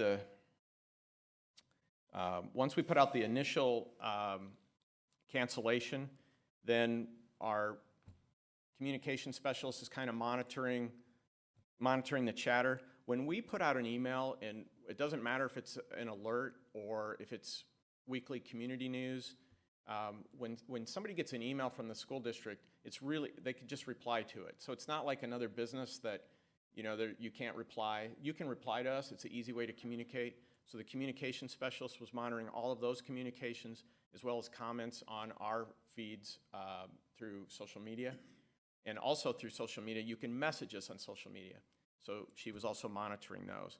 That was where we pretty quickly realized what the key, there were plenty of people had plenty of questions and concerns, but the things that really related to more people would be that these were going to be excused absences and that there would not be consequences for students for being absent that day. And also, we were under the impression at the time that the Battle of the Brains affected multiple schools, and so we also addressed that. And then we learned later it was just Sniabar, and we'll recognize those students for doing such a great job that day at a later meeting. At 10:52, we had a follow-up letter to families, kind of telling the story with an explanation on the events of the day and reassuring them that afternoon transportation would be provided. Feedback, questions, and concerns. We took statements or calls from 44 parents and guardians on Tuesday following that cancellation. We had 32% of them asked specific logistical questions or told us the name of their child and that their child would not be in school that day. 32% provided critical feedback, and 36% provided complimentary feedback or appreciative comments. And of course, nearly all of those came after the follow-up communication once they kind of understood what the story was. Callers with critical feedback received a callback from district administration later in the day once everything was settled and school day was operational. On to page 3, I'm going to skip to the overall reflection. Reflecting on how we responded to the flash freezing that hit roughly 3 parts of our school district that morning. I felt like the team did what they were trained to do. They applied their knowledge and training and experience to a new situation. I think we made the right decisions for what we knew at the time. I think if probably the biggest room for improvement is for us to tighten up our communication. We intentionally waited until we had schools going, we had everybody at school that we thought we were going to get, and we had a process in place to make sure that all the kids were accountable. There were a couple of social media posts where parents said, hey, I'm willing to pick up kids at the bus stop or whatever if they need a ride to school. And we certainly do not encourage that behavior. We respect the generosity of people trying to look out for each other, but we think that parents should know how their kids are getting to school and not picked up by somebody that they don't know. And so anyone that was not at school, we put an alert out to those families that said, according to our records, your kid's not at school today. Please let us know right away if that's not what you were expecting. And so we knew that everybody was accounted for. After the cancellation, our focus became getting kids in school, but we certainly feel like we can tighten up that follow-up communication. We were also fortunate we had no reports of student or staff injury that day, no damage to buses or other district property. The buses that were stuck on the ice, none of those buses left the road. The one vehicle that did leave the road was two wheels of our transportation department also has a pickup that the mechanic drives. He responded to some of the initial trouble out in the Corn Road area, and his truck slid off the road, and that was around that 7:15 time frame. That's where we hit the threshold that we knew that we couldn't continue with services. Couple other recommended actions at the end, just as a general response on how we respond to any type of situation, that we would convene the leadership team and communications at the first hint of widespread concern and prep draft communications in anticipation, most likely next course of action. And we did that at that morning, but when we got a sign that we've got a couple of buses that are stuck on the ice and we were not anticipating ice situation, if I was to do that again, we would have read that differently, would have read that situation. We weren't anticipating a weather event on this day once we got past 5:30. And so once the situation on the ground started to change, we could have changed our mindset a little bit quicker had we not been so focused on with our enthusiasm of kicking off our levy informational campaign. And then another thing that our team can regroup on and circle back on would be en route transportation decisions. Now that we've had a situation like this, which it's not the first time something like this has happened, this is the most significant one because we had so many routes underway rather than, I think, 10 years ago we had a fairly similar situation. Mr. Brady can kind of speak maybe to the difference of that, but our team has changed a lot in 10 years. We can talk about, look, if we find ourselves in this situation, what do we need to do to be more nimble and respond to that? So thank you for entertaining me, kind of highlighting some of the things from that reflection, and I would certainly open it up to the board. Sean, one question that I have, it kind of came up just as an operational thing. When you get out, how do you determine what roads you guys drive to? I mean, you obviously can't drive every road in every cul-de-sac. How do you determine what streets you pick to make that determination for us? I learned from the superintendent when I got here in '04, at that time it was divided up between the superintendent, the operations director, and myself. Each covered 1/3 of the territory. So I had to learn each section of the district where we have hills, valleys, places that are shaded by trees. And so once that route was established, I repeat that route. And within the first 2 years of operating here, I knew where buses would get stuck. And I developed a snow route system that we publish to our community, and we alert all those families. you're basically identified in a problem area for bus service, and it's not shocking news to those families.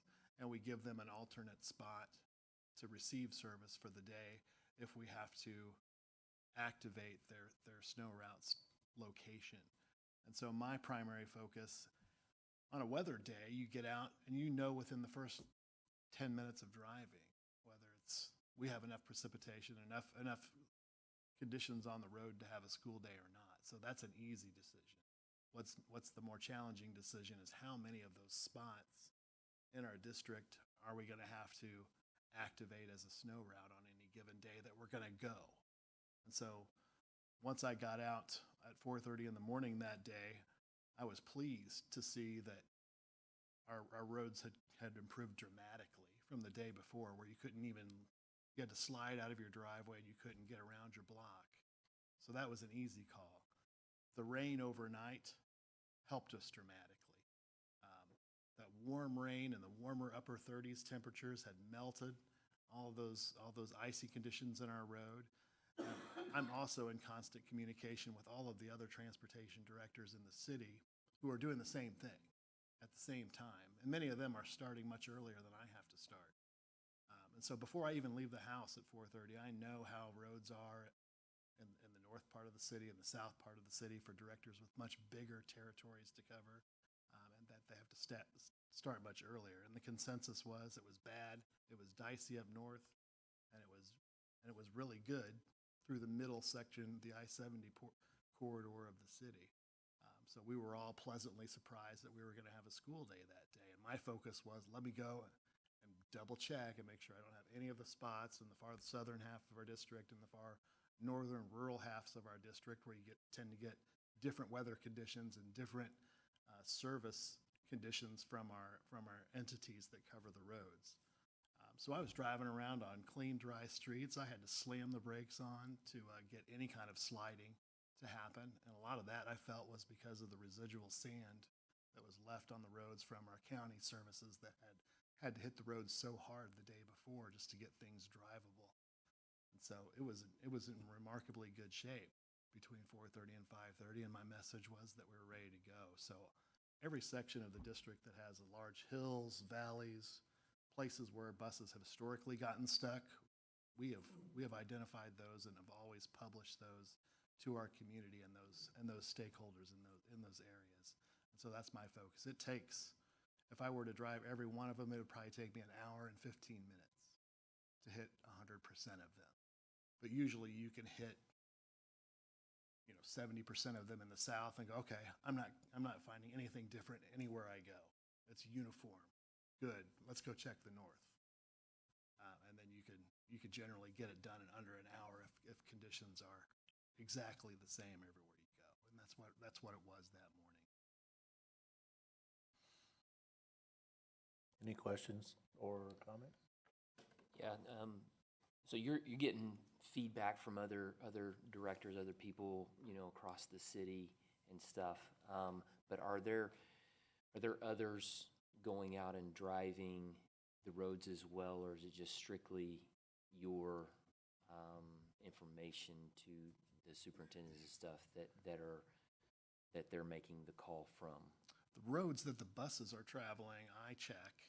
And then I know his operations director is telling him how the campuses are looking and their parking lots and sidewalks are looking in that same time frame.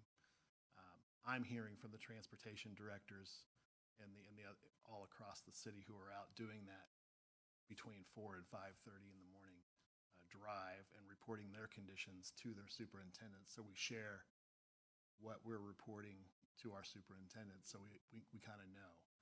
And I know the superintendents are on a group exchange and group chat as well, so they're talking about the decisions that they're going to be having, and those conversations are all happening live in real time as we're approaching the final decision-making time. Usually we have information for Brad and Nick by 5 a.m., so I'm still in the car and I'm sharing what I'm hearing. So he's kind of getting a 5 a.m. check-in, and then if there's still more decision-making to be made, we'll do our final wrap-up about 5:30, and then he knows whether he has to get a hold of Hannah and Nick and Amanda to get those communications out to our families. If it's just a snow route call, I am able to get back to the office well before 6 a.m. to prepare the robocalls to those families in those targeted locations, so they know probably between 6 and 6:10 a.m., well before anybody would schedule to be at their bus stop. Earliest pickup in the district is 6:30 in the morning. Do you know if the routes that you're driving, are they routes that are treated? I know that there are areas through, the different neighborhoods and stuff that are treated and others that aren't treated. Are you trying to hit a combination of roads, or do you even know the roads that the city treats and don't treat? I get a picture, the path that I travel gives me a picture of road treatment conditions from all three entities, both MoDOT, Jackson County Public Works, and the city of Green Valley. So I live over here in Sanaya Bar Farms by the traffic circle, and so I leave my house, I can tell whether the city's been out yet. And usually, historically, when I'm going out that early in the morning, we have a weather event, it's sparse to see the city of Green Valley. I don't know what time they start, but I rarely see those trucks. This winter, they've been exceptional. The past 2 weeks leading up to Tuesday, when we had some challenging weather, I was really surprised and pleased with how well the city trucks were out hitting it. So I think they've had an improvement in staffing or coverage. Something has changed because it was dramatically better this winter than previous winters. Having Jackson County Public Works in our backyard is tremendous. We have excellent coverage. And typically the first thing I do is drive up Mentor Hill. And historically, Mentor Hill has been the best treated street in our district. I have almost never had to call Mentor Hill as a problem for transportation because it's a primary route for our buses to get back to transportation after finishing their rounds at South Middle School and the high school. They all come back and go down that road if they're coming back. So yes, I see all three of those conditions. The county's usually really good. The city's been usually questionable. But, usually the subdivisions are our least of our concern. It's more of the outlying areas. So I just know, and really, the streets, I was driving around on warm, wet streets with lots of treatment still left over on them everywhere I went. Even surprisingly up in the northeast section of the district where you're driving through a road that goes in between two farm fields where it traditionally drifts over and conditions can change rapidly. I was still driving on really well treated and leftover stuff from the night before. I think it was mostly sand that was left, after the rain that night that I was driving on. So yeah, when you slam the brakes, you could slide just a little bit, and not even consistently on every road. You might hit it now and slide, and then hit it again and come to a stop on each road. So I try it multiple times on every problem road, and we looked really good. I've lived through the flash freeze 3 times in 25 years doing this. It is the biggest fear for anybody in school education transportation, crippling your fleet with potentially kids stuck out on public streets and places that you may have a hard time getting to them. And it's part of the reason why we all were quick to pull the trigger at 6 a.m. the week before when conditions changed from what they were leading up to 6 a.m. Because we're afraid of the flash freeze and vehicles being disabled with our students on them, or the potential of what you see on the news channels every winter when an ice event happens where you see the bus that's in the ditch and rescue vehicles getting there. And that's our greatest fear, and that's the reason why we acted quickly even when it was as late as 6 a.m. that one morning. This time we just didn't. You don't get that change in conditions until you're already in motion, and that's the worst. We were at 33 degrees, and there was nothing on any of the weather services, any of our apps, and Blue Springs pays for a private weather service to give them exact conditions for their district and nobody else. And we kind of lean on them, especially being right next to them. It's like, hey, what's your weather service saying? How are we looking? He was like, we're at 33. We're supposed to go up to 34 within the next hour. We've already bottomed out for the morning. So we felt really confident. And then for whatever reason in those pockets, I don't know whether it was freezing fog that may have glazed the roads, because there definitely wasn't any additional transportation or precipitation, but the roads were wet. So who knows, but it's scary, and I'm grateful that none of our kids were off in a ditch in a precarious position. We had to stop in several cases because of cars that had wrecked and blocked our path in both directions, and we were just stuck. Other than the 7 buses that were stuck on the ice, I mean, you had more than 30 other buses. Did anybody else report any issues? No, they were all telling us that they were coming across places where they were sliding, and experiencing the cars around them sliding at them. Conditions had started to deteriorate in multiple pockets throughout the subdivisions as well. So almost universally, they were given feedback that they were getting scared out there, and that's not a place you want to be. So, tough decision to make, and it's easy to think about it and reflect on it and second guess right now. In the moment, you don't have that opportunity. So I appreciate everything that you did and that your bus drivers did. I have no issue with how that went and how your decision was made. I think that what I'm questioning, and I think it'll all go back to communication eventually, is what system do you use to do robocalls? Is that coming out of PowerSchool, or is that something different? Is that an emergency, like Everbridge or some sort of emergency system? School Messenger. It's is School the system. Messenger. Yep. Okay.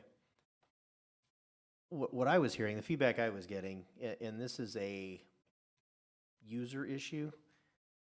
Some people were getting the text message, some people were getting emails. It wasn't consistent, and that's probably a setting.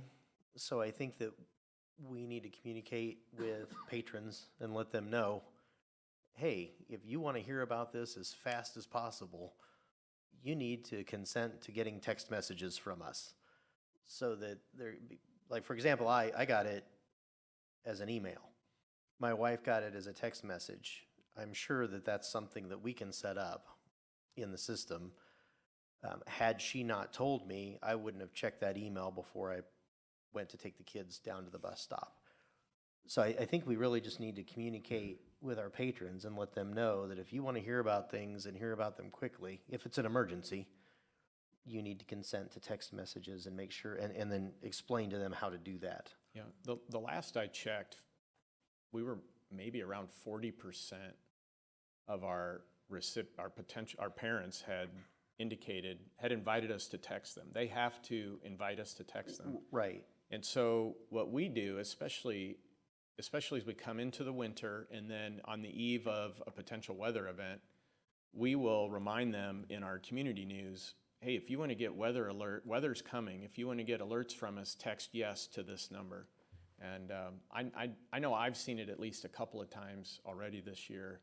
I think maybe after the weather event we can hit them again, but we've really never over the years been able to get the needle north of 50%.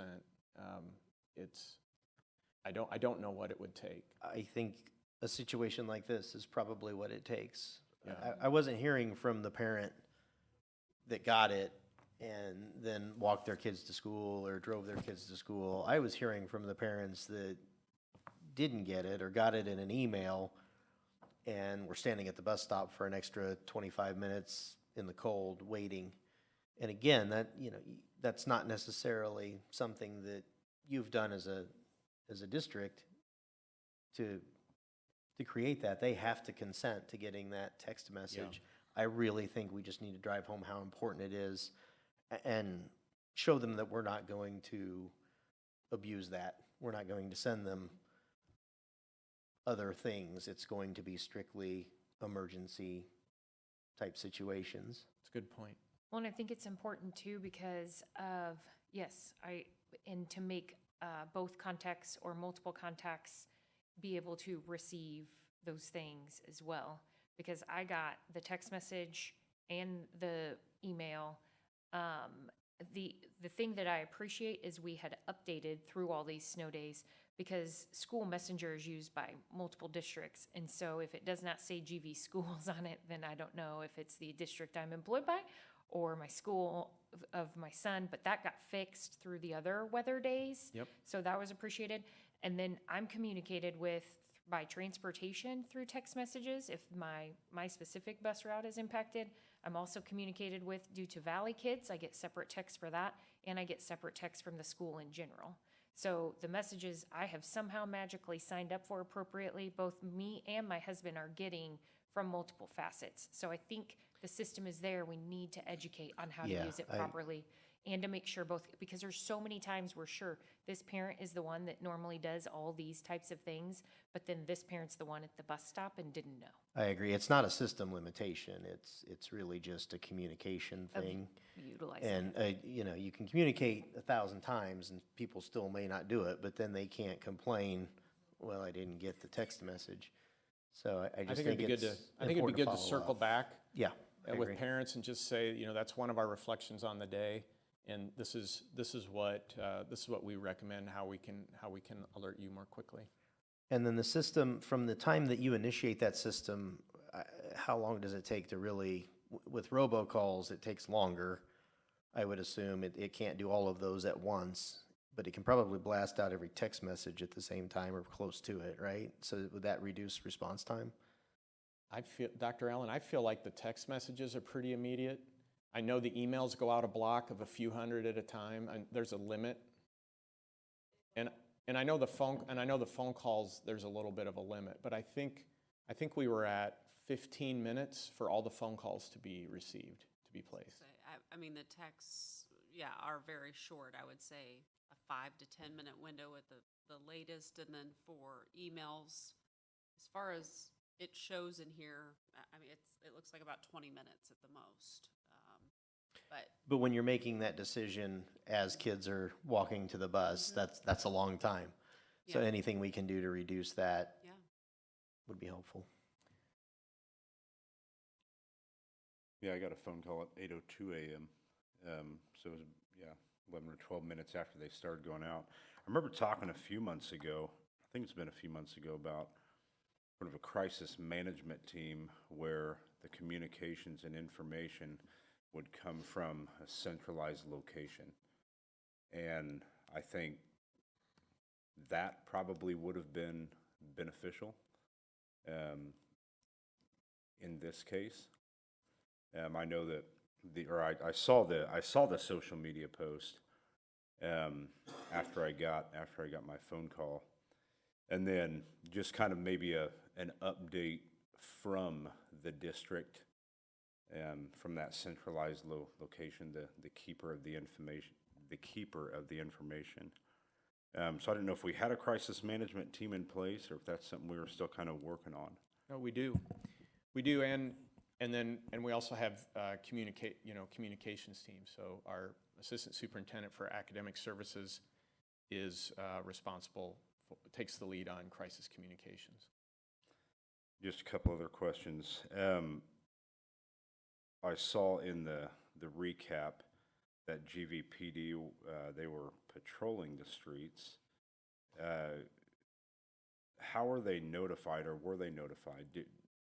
Did we reach out to GVPD to ask them to do that, or did they hear about that and take it upon themselves? They got to us before we got to them. So either because they have parents who are in their office, who are in it with us, but no, almost immediately after we put out our communication, the city leadership reached out to us offering to help and said, this is something we could do. And we're like, yes, perfect, thank you. I saw 605, I think. 605 students were absent. And I know some probably were late, but they still showed up, getting car rides from people with generous hearts trying to help out. 605 absences.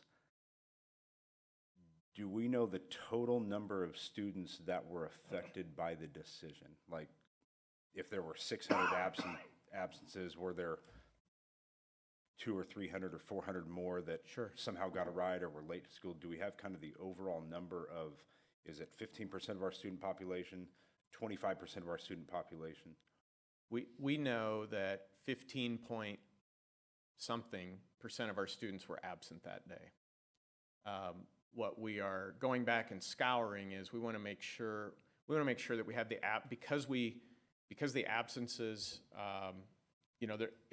if your kid couldn't make it to school safely that day, or you opted not to, we want to make sure that there's no consequences for that. So we want to make sure that the data is all where it needs to be now, so that if the outstanding attendance awards that are given out at the end of the school year, we don't have to go back and figure out months from now, oh, we got to go back and talk about what happened on January 23rd. So each school is going over the data now to make sure that they have full accountability and accuracy there. But we know, I think it was 84.5 or 6% in attendance that day. We just don't know, like, if they made it to school, they were still affected, but somehow they made it to school still. So 15% were absent that day. There could have been another Yeah, 5 or 10% affected. Like, how many by that kids were decision. tardy? We didn't track that, but we can Okay. go back and look at that if you'd like to hear how many kids were tardy that day. Yeah, just kind of an overall, what percentage of our student population was affected. Last question for here, or for now. And Sean, I think you kind of answered it. You said, I think, just a handful of times over your 25-year tenure that this has happened to stop operations midway through. And so my actual question was, how common is it to stop operations once they start? I feel like you answered that. I don't know if there's anything to elaborate on or not. It's the only thing that could cause us to stop operations after we've started. We've had one event that was a vandalism event where the fleet wasn't able to move that morning. We chose not to move the fleet that morning. Kids had tried to put sugar in the gas tanks and disable the fleet. So we announced to the families that zero transportation was happening today, but school was in session. And attendance was very good that day too, and we had it resolved rather quickly. But that's the only thing that's happened. The flash freeze, that it usually happens in the 6:30 to 7:30 time frame. It happened all 3 times in my career. And then the best thing to do is to stop and not make things compoundingly worse.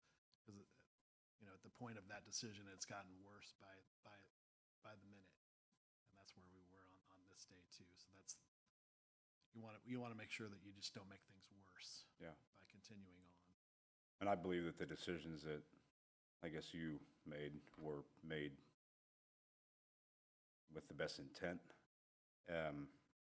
So thank you for that. And, I think it's kind of one of those things, no matter what decision or what call is made, I think sometimes you're going to have some kickback. My main, I guess my main two concerns after hearing everything and reading this recap 4 or 5 times was the communication. And we can get into depth later, and then the safety and well-being of the students that were affected by this decision. Just ensuring their safety, getting them to school. I won't go into some specifics here. I've got quite a few examples of community members, either from social media or things like that, very specific things that happened, and I'm just thankful that all staff, all students, and lastly, all property were unharmed that day, because it could have been a little different. So I'll leave it with that. I just wanted to make sure I understood. So this was since you've been with the district, the 3rd time that we've stopped operations in the middle? second time for Grain Valley. Okay, My previous, I was for Columbia Public Schools. okay. Was it a similar outcome the first time? Well, Columbia Public Schools would be comparable to like Lee Summit size and scope with the size. We had buses disabled. It was literally 30 to 40% of the fleet was disabled, along with a huge chunk of the general public. And you're relying on you're relying on tow trucks and city vehicles. I had bus drivers on their buses that day for 5 and 6 hours, waiting for rescue from wherever they were stuck. So something you live through that once and it impacts you forever. Luckily, we're in much smaller scale. Each time it's happened here, the buses are fairly close to our ability to help them. And in both cases, our help mechanism, which is our mechanic in a truck with a spreader and a snowplow, in both times that resource was disabled. The first time around, our mechanic fell on the ice and got a concussion, had to go to the hospital. This time, the mechanic in his vehicle went off the road. So you're no longer able to help the next bus and the next bus and the next bus. You're relying on somebody else to help your assets, and that's not a fun place to be. So do you recall, and you might have said it and I might have missed it, but what year in Grain Valley was the last time? We were in the old bus barn, so it's got to be at least 8 to 10 years ago. According to the workman's comp paperwork, it was December of 2013. Okay. Okay. 10 years. It's about a once every 10-year event.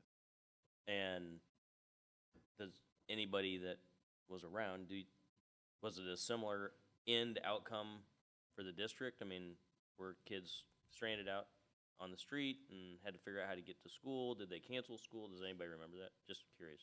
I don't know if we had school messenger then. It was more challenging. I mean, we had to suspend service, and by word of mouth, phone calls, making sure all the buildings knew, all the secretaries knew, everybody that had a phone knew what we were communicating. But yes. Okay. So, based on the 605 absent students on Tuesday, what does that look like from a funding standpoint for the day for the district? Yeah, so our state funding, one of the multipliers is average daily attendance. So our average daily attendance on that one day was very low. It was better than it could have been under the circumstances, because half the students weren't being offered any transportation that day. But it doesn't, we won't see the impact on that day for months to come. And it's all part of the spread for our ADA over time. So every year you have an ADA calculation, and then you get funded based on your best 3 years of ADA. So if the rest of this year we have outstanding attendance, it maybe won't have an impact. But if this is a year where we have overall low attendance, then holistically, yes, it would be a negative year for us. Is there some mechanism that we can have to track that and kind of pull that back out? Yeah, we can track we know every year's ADA, and we'll know what this year's ADA is at the end of the school year. Okay. I'd like to recognize one additional group, and that's the building level administrators. And I can't speak for all of the elementaries. I can only speak from the one that my kids attend. But the administrators and staff were out in the parking lot knowing that they were going to have an influx of cars. So they opened the building early and were directing parents in all sorts of different directions. And it was chaos, but it was organized chaos. And I really appreciate the fact that they were out there. They took what could have taken an hour and turned it into a 10-minute crisis at the building. So Thank you. Well done on their end. Anything else? Thanks, Sean, for answering those questions. Takes us to unfinished business, the school calendar. Yes, Dr. Gooch is gonna take the lead on this one, and not a lot of changes for next year, but he's gonna kind of highlight how it's gonna look different. And this will come back, this is an information item this time. Next time you see this, it'll be an action item. Okay, so at the last meeting, we talked about the ability for us to balance out our high school minutes with our middle school and elementary. And so this calendar takes that into equation. And so because of that, we are able to extend the number of minutes and hours that our students in the high school are in session, but allows us to also then take those extra minutes and take our school calendar and shorten it just by two student days, which provides us an opportunity to provide one additional professional development day for our teachers, as well as one additional work day for our teachers. And so what you see in front of you is the draft calendar that we would recommend for the next school year, keeping our first day of school pretty much in line with where it's been on the Tuesday. We can't go any sooner than this particular week. And so we start 2 weeks before Labor Day. We end the Thursday before Memorial Day. The spring break aligns, this spring break week aligns with two neighboring school districts. It aligns with the Blue Springs School District as well as the Fort Osage School District, where we have a large number of our students that go to the CTC program.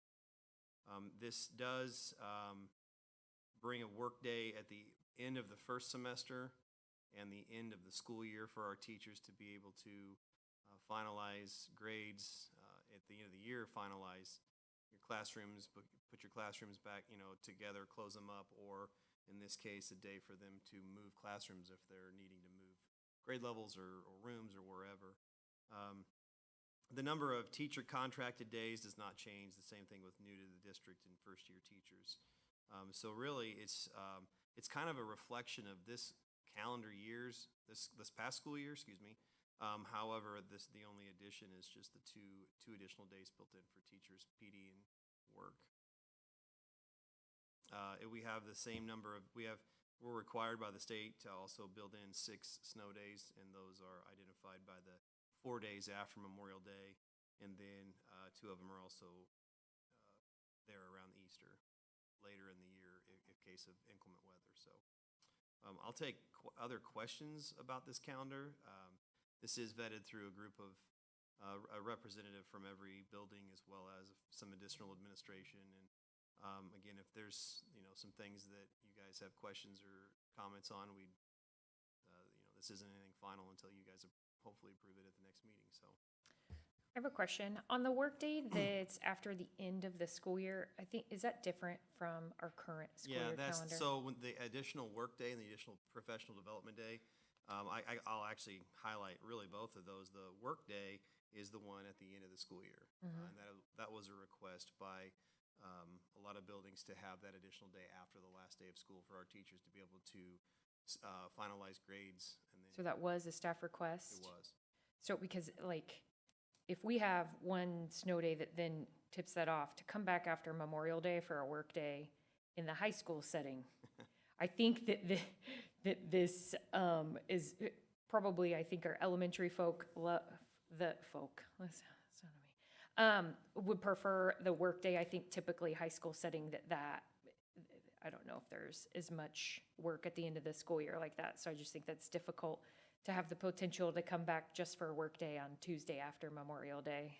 Sure. You know what I mean? Like Yeah. if the snow day pushes it, in addition to, we're backing up against Memorial Day anyways with that. And that will happen, that would only happen in a really high number of snow days. So we still have, in this calendar, we still have exceeded the state's number of required hours. So it's 1,044 hours.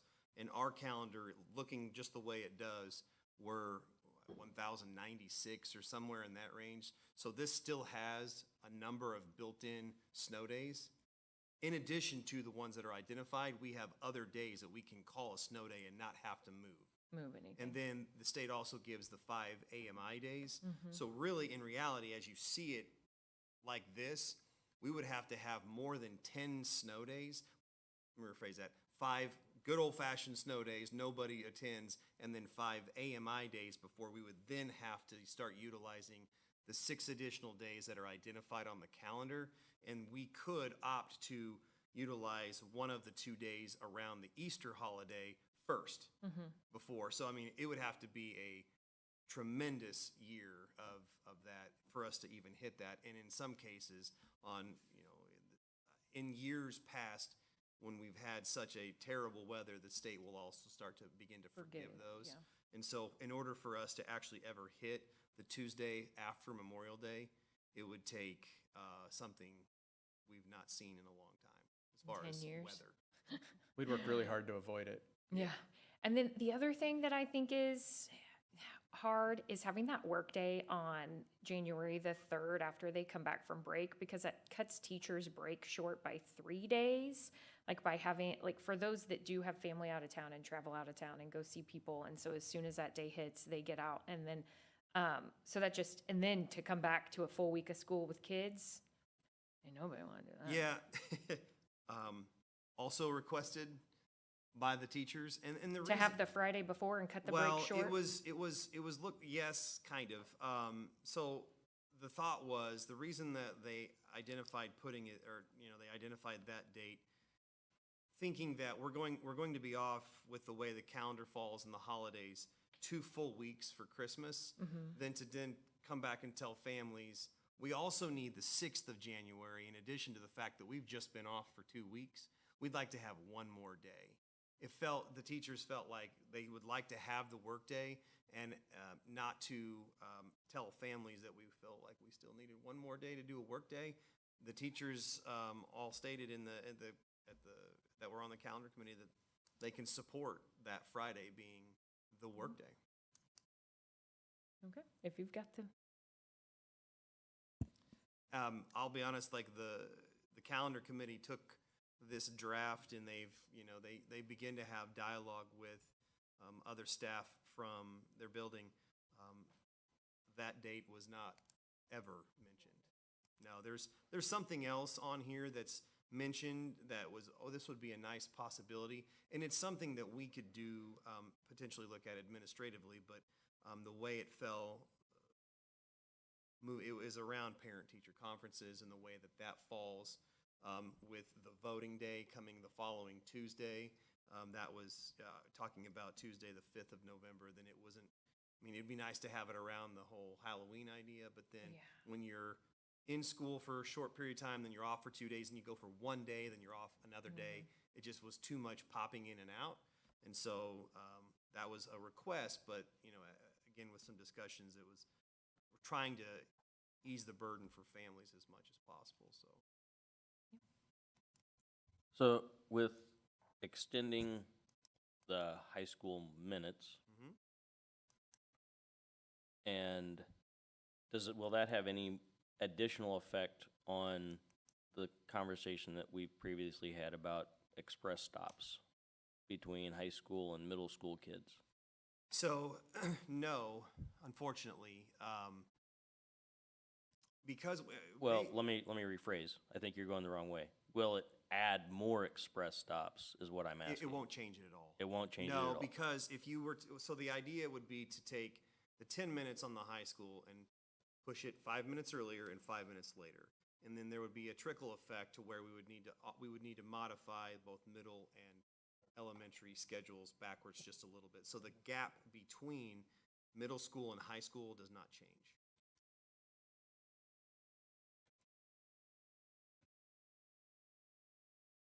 I just have one quick question. So we have plenty, you'd said with the hours, we have plenty of built-in days where it'd have to be considerable amount of snow before we start using or adding on to our days at the end of the school year.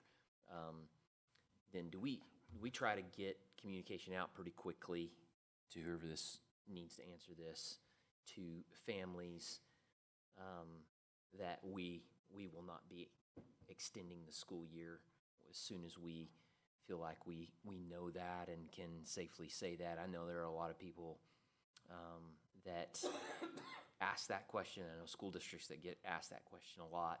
How quickly do we try to communicate that Well, to families Sure. or to the district? So something that I know Dr. Welly did during his snow day or AMI day, when he would make the call and let families know, this is our third snow day, this is our second AMI day. As we would progress more through the winter and there could be the potential to have to utilize one of those, I believe that would be the appropriate time to start communicating with families. If we would have another, let's say another one or two, then be prepared that we may have to look at removing one of those. But at this point in time, we still have a fair amount that we wouldn't need to do that communication yet. But I think if it was appropriate, if we had another rough couple of weeks, we would probably want to start communicating. But we still that. there's still quite a few days that we have built Yeah. in, correct? We still have the ability for 3 more AMI days and 1 more snow day. So, But we can update families, we can Yeah. update them now and say, as of today, This there's is no where we're at." changes to the calendar. Yeah. Yeah. So they can still Absolutely. feel good about Memorial Day weekend or whatever else. Just the planning of Yeah. things. Sure. is it documented anywhere? I mean, I know I asked you the question, and you got back to me. Is it documented anywhere to families that we have 5 snow days and 5 AMI days in our calendar? Yeah, the tricky thing is that we have 5 snow days, we have 5 AMI days, and we have 6 snow days. So I know, we're gonna go back to sick leave and personal leave No. and vacation leave. But it is, so the state we used to count days. We don't count days anymore, we count minutes. We have enough minutes over our required minimum for the year that we have 5 days. If we can miss up to 5 days for any reason and not make them up. So we call those snow days. We have 6 built-in snow days into the calendar that we haven't touched in years. In fact, there's another equation. Those 6 actually allow us to make up 10 days, but only make up 6 of the 10, so that's another whole story. But the AMI gives us the 5. So it's like, we could explain it, but I'm gonna jump in, sorry, because that's it is not your my question. I'm looking at May 22nd, because it's highlighted purple, saying that's our last day of school. Yes. And in this calendar from August 20th to May 22nd, first and last day of school, we have 5 snow days and 5 AMI days built into that, where we don't have to change anything. Yep. That's what I'm asking is, Put that on the can we calendar. communicate that between basically August 20th and, May 22nd, as long as we don't go over those 10 days? Yeah, This is our calendar. I hear what you're saying, and we could absolutely do that. Actually, currently we have 5 and 5. In this next year, we actually have 6 snow days and 5, but it's really 6.16. So, we could just round it down and say we have 6 snow days, because that 1.16, or if we were to do a 2-hour early release or a 2-hour late start or Which whatever, we do. it would reduce from that. So, you just have to. But we can include whatever Yeah, we that's think just an we're, easy addition. whatever Yeah. we're starting with, we can just note it on the I calendar. think just put it on the calendar, and then parents don't have to, when you call out and say, we've used 2 snow days and 2 AMI days, they can say, oh, well, there's still 3 and 3 left. Okay. Just a suggestion. Yeah, thank you. Easy addition. Anything else? Okay. Takes us to new business, new FTE. Every year in our budget planning process for the following year, we kind of start in October, getting input mostly from our school principals about how programming is going for the personnel decisions that we made for that year, and then looking ahead, looking at your growth, looking at growing needs, and so we start generating a list. At this point in the school year, it's still a little early for us it's typically it's a little earlier than normal for us to bring a set of priorities to the board. But there's a couple of circumstances where we feel like it's maybe important to do this a little sooner than we normally do. One is, I think it's important to get out there with our levy issue that we are not going, because we've waited 20 years, we talked about this last time, so I won't belabor it, but just because we're doing a levy, and if it does pass, it doesn't mean we can just all of a sudden start hiring all these positions. We're actually not able to add very many positions next year in order to focus the bulk of the new revenue that we would see pending its passage to go to pay. So the positions at the top are the positions that we are most likely to ask the board for authorization on. They total $508,000. One of them is 1 to 4 special ed paras, particularly for the life skills program. We're hoping we don't need to get to 4, but there is a range there. So a couple of things on these.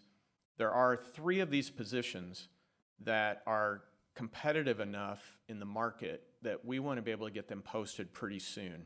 And that would be the English language learner teacher. We have 1 teacher who does that program right now in our district, so this would be a second English language learner teacher. A 6th grade teacher at North Middle School. All of our middle school teams are 4-person teams, except 6th grade at North Middle School has 1 4-person team and 1 3-person team, and we would like to finish it out. The numbers are comparable, north and south. The only reason they don't already have this teacher is because it never makes the cut, and we feel like it's just time. This was supposed to be a transition period where North goes from 1 team years ago to 1.5 teams, and then they kind of get into 2 full square teams, and the 6th grade team has just stayed stuck with a 3-teacher team, and logistically it's just a lot of work. So we'd like to provide that for them. And then at the high school, with the addition of the gymnasium, I believe there's only we have 1 female PE teacher on the team, and it would be a lot easier from a supervision standpoint. We're going to feel more comfortable if we have 2 female PE teachers. So these would be positions that we would like to bring the next time the board meets as an action item. What you would be doing is you'd be authorizing 3 new FTEs. I think it comes to $200,000 that we're going to take off the top of what we're going to do for next year. So we're making that commitment in as early as February so that we can get the best possible applicants. But in order for me to feel comfortable recommending that we go ahead and commit to those 3, I don't want to commit to anything else until we get on the other side of the election. So, and then the list down below, this is not a polished list. This is just a list that we keep just from a management standpoint so that year over year we're revisiting some of these things. You heard some of these things referred to by the counselors tonight. You know, in the future, we want to do more for behavioral support. We want to do more for academic support, and several of those positions would do that. We would entertain any questions. And then the 3 positions that I noted, just those 3 would come back next time as an action item. Just clarification on the school resource officer portion. We currently have 2? We have 3. The third one? We have 3 we fund 3 positions, and the 3rd position just got hired. Okay, so this would be the potential 4th? This would be the 4th SRO. Okay. And contingent on the, we've tied it to the levy now, so it would be contingent on the passage of the levy. Okay, and then the requested positions, that's, I guess, more or less That's wish list, just kind of an ongoing. It's a working list. Okay. I do think there's a scenario a year from now where we'll be in a situation where we can pull a few of those a year from now with what the state has in store, what they say they have in store for us. You're so optimistic. I try to be. It takes us to number 2, the follow-up communications. We're going to table that until after the executive session. And then if depending on the outcome of the executive session, we'll go back in and go back into open later. Number 3, the spring virtual meeting. Yeah, the rest of the items here in new business, these are all just in an effort to get these on your calendar for professional development for our school board members. You have virtual training on March 13th. You have a series of lunch and learns throughout March and April. The Advocacy Day is on April 9th at the state capitol. The Summer Summit for MSBA is June 24th to 26th, and the annual conference is again in Kansas City, but they're moving it up a little sooner. It used to be in October years ago, and now they're bringing it back to October 17th through the 19th. So I'm assuming the only action on those is just let April, as they come up, let April know who's attending. Yeah, there's a couple of them in particular. If you are going to log into the March 16th virtual meeting, we would ask that you let Mrs. Clappin know that. And also, if you intend to participate in the Advocacy Day on April 9th, also let her know. Thank you. That takes us to board policies.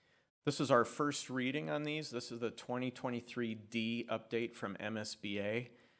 And there's the common theme on all of these policies is that they're all amended. They have recommended amendments related to the legalization of medical marijuana in Missouri. And the basic theme is students still are not allowed to possess or be under the influence of marijuana. Even if a young person has, and I'm not going to get the title right, but even if they have a medical ID for medical marijuana, they still cannot be in possession and they still cannot come to school under the influence. So the policy language will kind of spell out what that looks like. Nor do we administer those medications. So if a student needed to be delivered those medications during the school day, the parent would have to do that, and then the child would have to continue with school without being under the influence.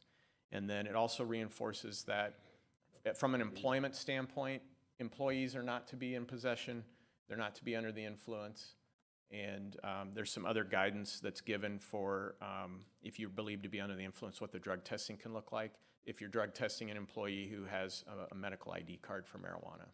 So all of that will be the reading for you in the weeks ahead, and we're still taking a closer look. We've put eyes on it initially, but once we got into it, we realized we've got our principals, HR, we've got a lot of people that need to take a look at it. So it's here for a first read, just so that you can start to dive into those. Okay. There are no questions or comments on the policies. Jason? I move that we go into executive session as authorized by the provisions of section 610 of the Revised Statutes of Missouri. Lance? Yes. Yes. Yes. Yes. Jeff? Yes. We're in executive session.